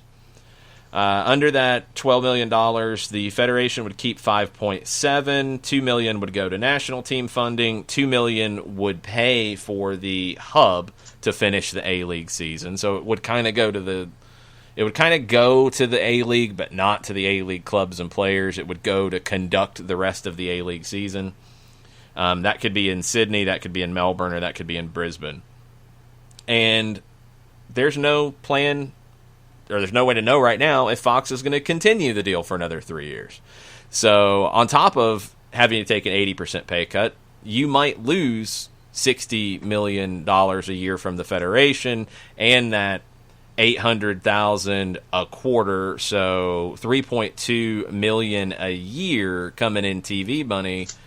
You might lose that going forward on top of it. Now, the Australian Football League, Australian Rules Football, their players have agreed to a 50% pay cut in the short term and either 50% or 70% cut for the rest of the season, depending on what happens.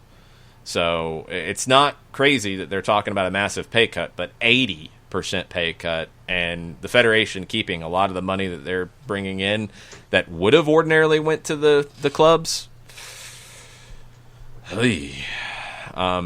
And the A-League reportedly has also turned down selling a stake in the league to a private equity firm. I wonder if that's going to change as things continue with this, because they might not have a choice. Yep. So it's ugly. Australia, really bad. France could be getting very bad, and you could hear more things coming out of France very soon. England is a mess, and the lower division teams, it's a huge mess, and what it could look like. And you're getting a lot of things being said now, and a lot of league and team leaders saying a lot of things in the media that it's really starting to remind me of Scotland. Yeah. Did you see this about fears of breaking away from the championship to create a new Premier League 2? No, I'm not surprised, but no, I haven't seen that. What's this all about? 15 championship clubs, and this is from our friends at the Daily Mail, signed a letter to the EFL board last year threatening to go their own way as they were talking about the new TV deal, which ended up being another 5 years and 600. Now, that prospect of breaking away has come back with the second tier set to align with the Premier League to finish their season. Leeds owner Andrea Radrizzani has spoken of his desire to create a Premier League 2, a concept supported by other leading clubs, with many in the bottom two divisions where the impact the pandemic could hasten a split. It's all going to be about the money.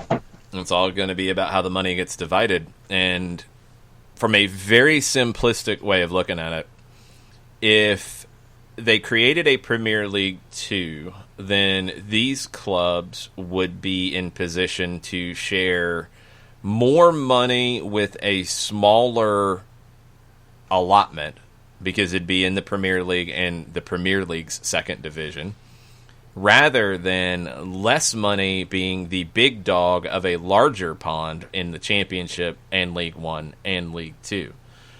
So I get it, I understand it, but on top of all the other stuff, that would absolutely promote massive chaos in the English game right now, which is already going to face chaos. Couple updates on England. The Telegraph is reporting that the UK government is demanding that the Premier League Saturday 3 p.m. matches would be live on TV and free to air. Those are normally not shown in the UK at all. That's our 10 o'clock game where there's a bunch of games at once. They're blacked out because they want to promote people going to the games. Well, people can't go to the games right now, so these are games that have not been sold to a TV partner that could create a new package and be given to the government essentially to air. Be intrigued to see how that goes, because I think you're going to have TV partners who are going to say, hey, wait a minute, we want those and we want to pay for them, and et cetera, et cetera. Second round of coronavirus testing at Premier League clubs today, and when the results are reported, it will include Norwich's initial round of testing, which I think took place on Tuesday. Each club can receive up to 100 tests a week over two testing times, which is aimed to assist clubs with a return to training. So 100 tests per week, 2 different times. That's 50 players. A lot of these teams have reserve teams or like top academy kind of teams that you're going to test those guys as well, because they could factor in to these games in a short period of time, and you need to have them ready to go. All right, your push below the Premier League is getting complicated. Leeds, their chief executive, Angus Kinnear, is saying it would be a national embarrassment if the Premier League and the Championship don't finish while other leagues around Europe do. It'd be a national embarrassment if the Bundesliga, La Liga, or Serie A were to be able to complete safely, and the first and fifth biggest leagues in the world were not able to follow suit if the context remained comparable. He said that the first round of Premier League test results should give you an idea that this challenge is becoming manageable, is the word that he used. He also said that if Leeds United wanted to be opportunist, we could have seized on this points per game commitment to push for an early curtailment in concert with some already vocal self-interest. They are not. They want to finish. They're leading the Championship. So right now they're in an automatic promotion spot. If it was not finished and it was on points per game, they would go up. He wants to finish it. That's at the Championship level. League One, it's basically a split, right, between the two sets of owners who want to play. Yep, 6 clubs in League One want to continue despite concerns over the cost of testing, and those 6 received support from mid-table Gillingham on Thursday, and we talked about Gillingham earlier in the week, because they would be, if you go to points per game, they would be just out of the playoff picture in League One, and Bolton, Southend, and Tranmere would be relegated. So Tranmere, Vice Chair Nicola Palios said, I hope 51% of clubs will reject the proposals as grossly unjust. Yeah, and went on to say they have a game in hand. They're 3 points back. They were on a great run of form. They'd won their last 3. They invested in their roster in January to ensure their safety. That was the idea of spending that money at that time.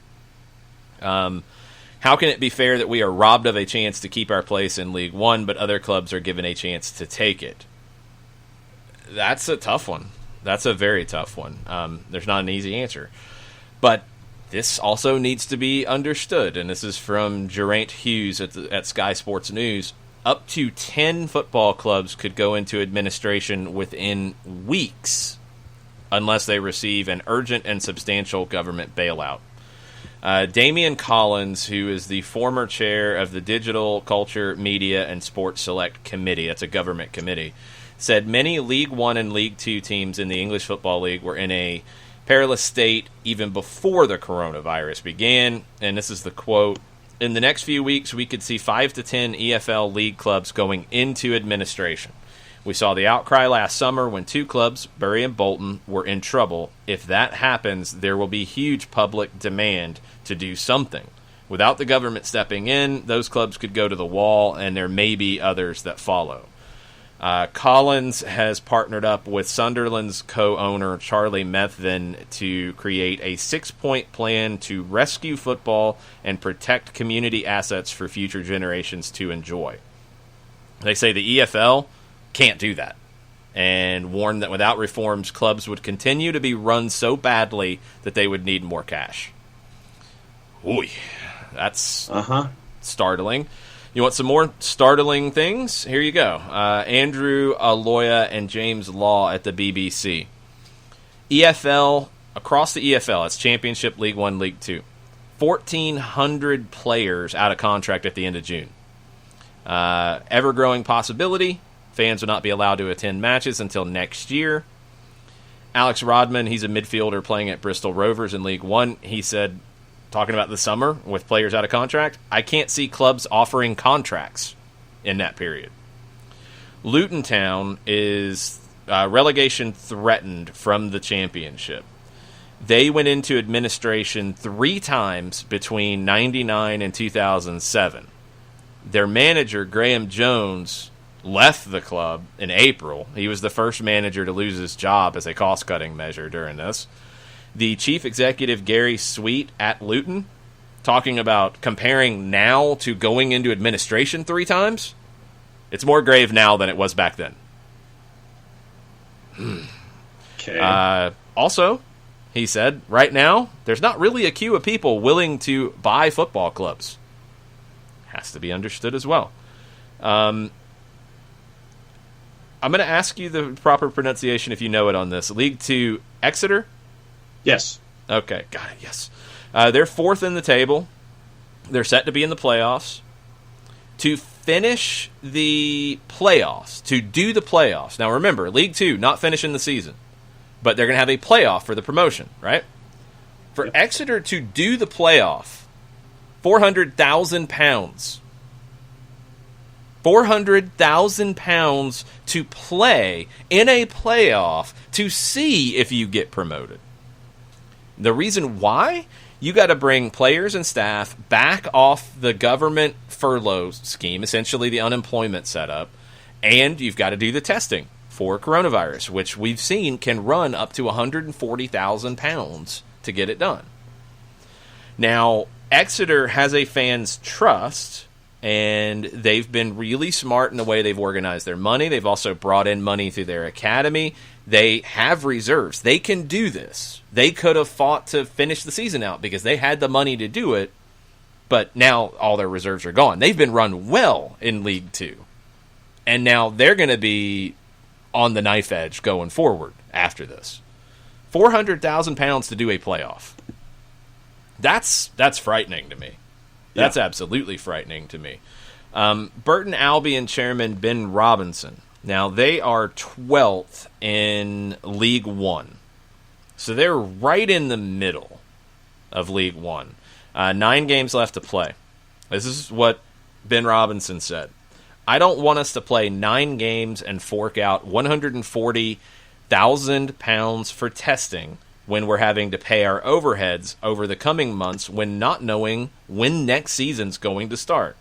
And more pertinently, when it does start, are we going to get revenue from the fans and our season ticket holders? Financially, it's suicidal," talking about finishing League 1.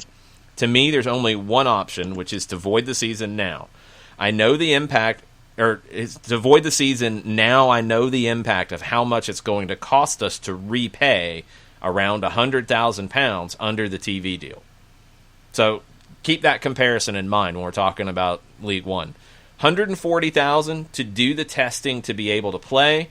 You don't play, you got to pay TV back $100,000. Like, those are fixed kind of numbers. But that's it. $400,000 for a League 2 team to do a playoff, not to finish the season. I would assume it would be more for a League One team to finish the season and potentially do a playoff. Whew. Yeah. It's bleak. Mm-hmm.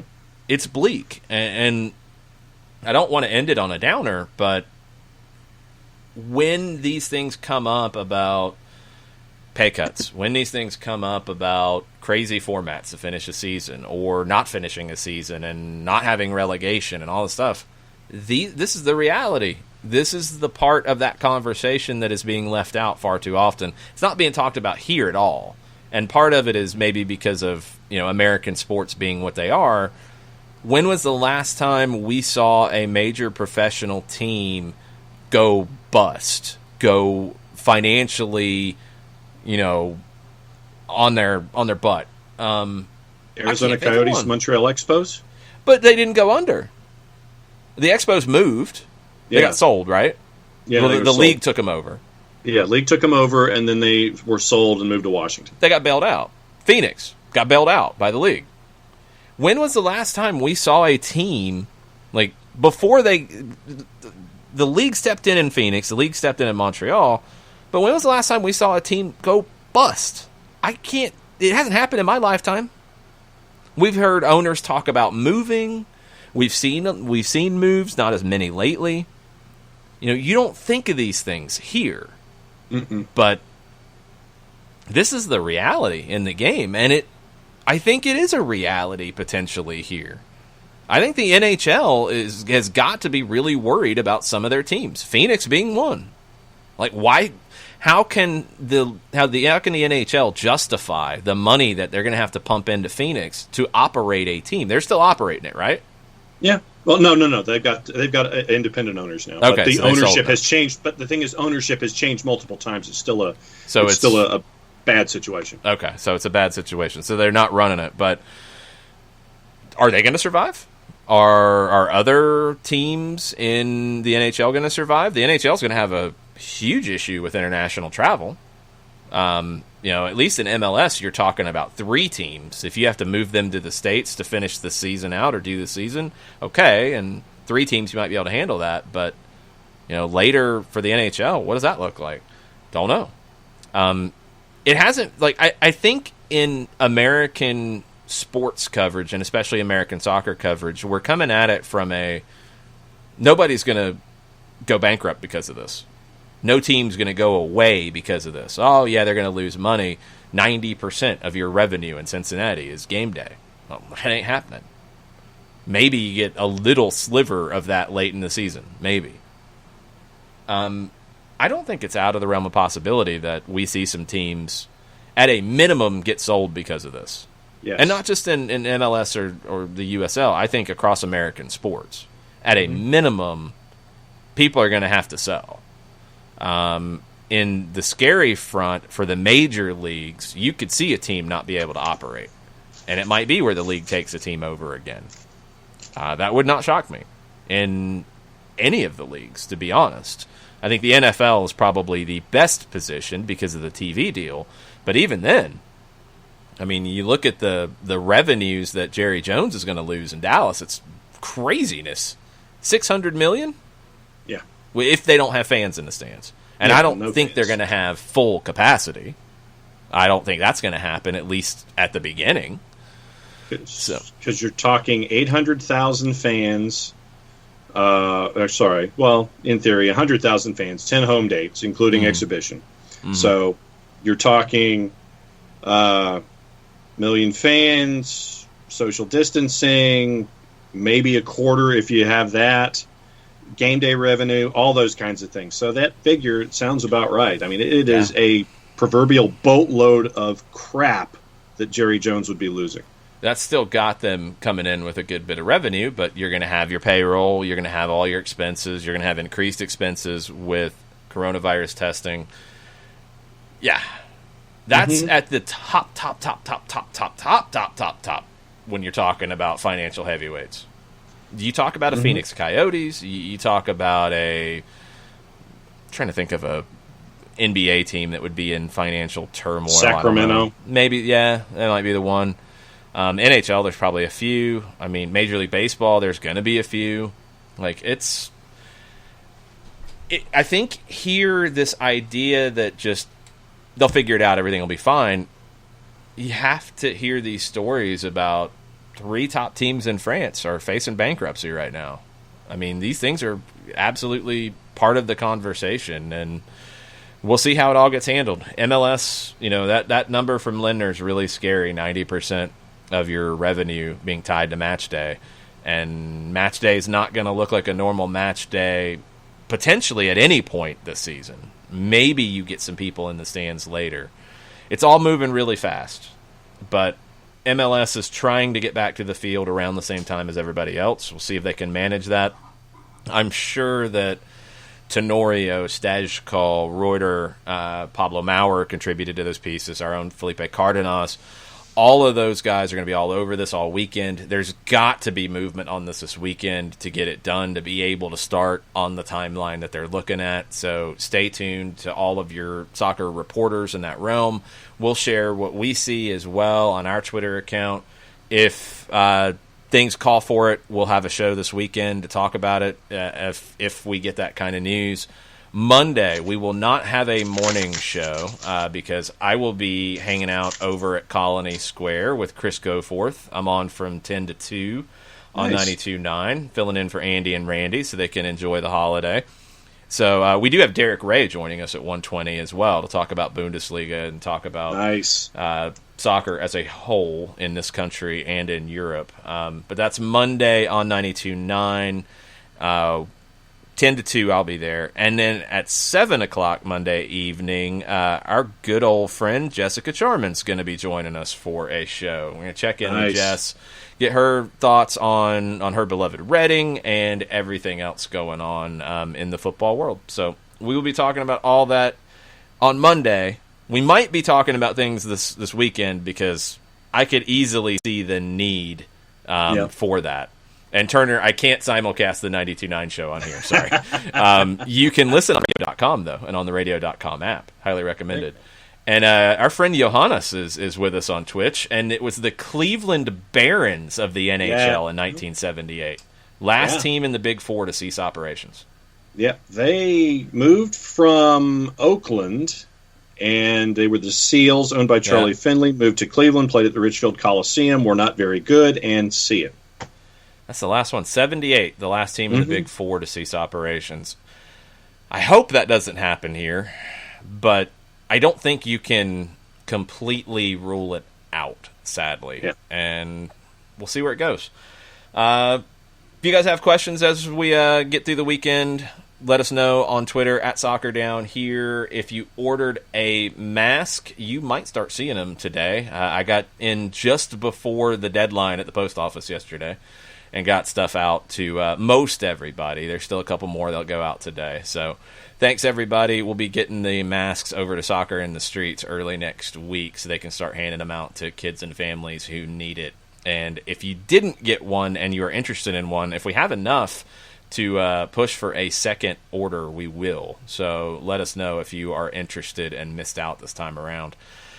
That's a show. That's a lot of stuff. It's a lot to unpack. So let us know if you have any questions. Keep the conversation going all weekend, and we'll be talking to y'all very, very soon. Mucha plata, y'all. Mucha plata, y'all.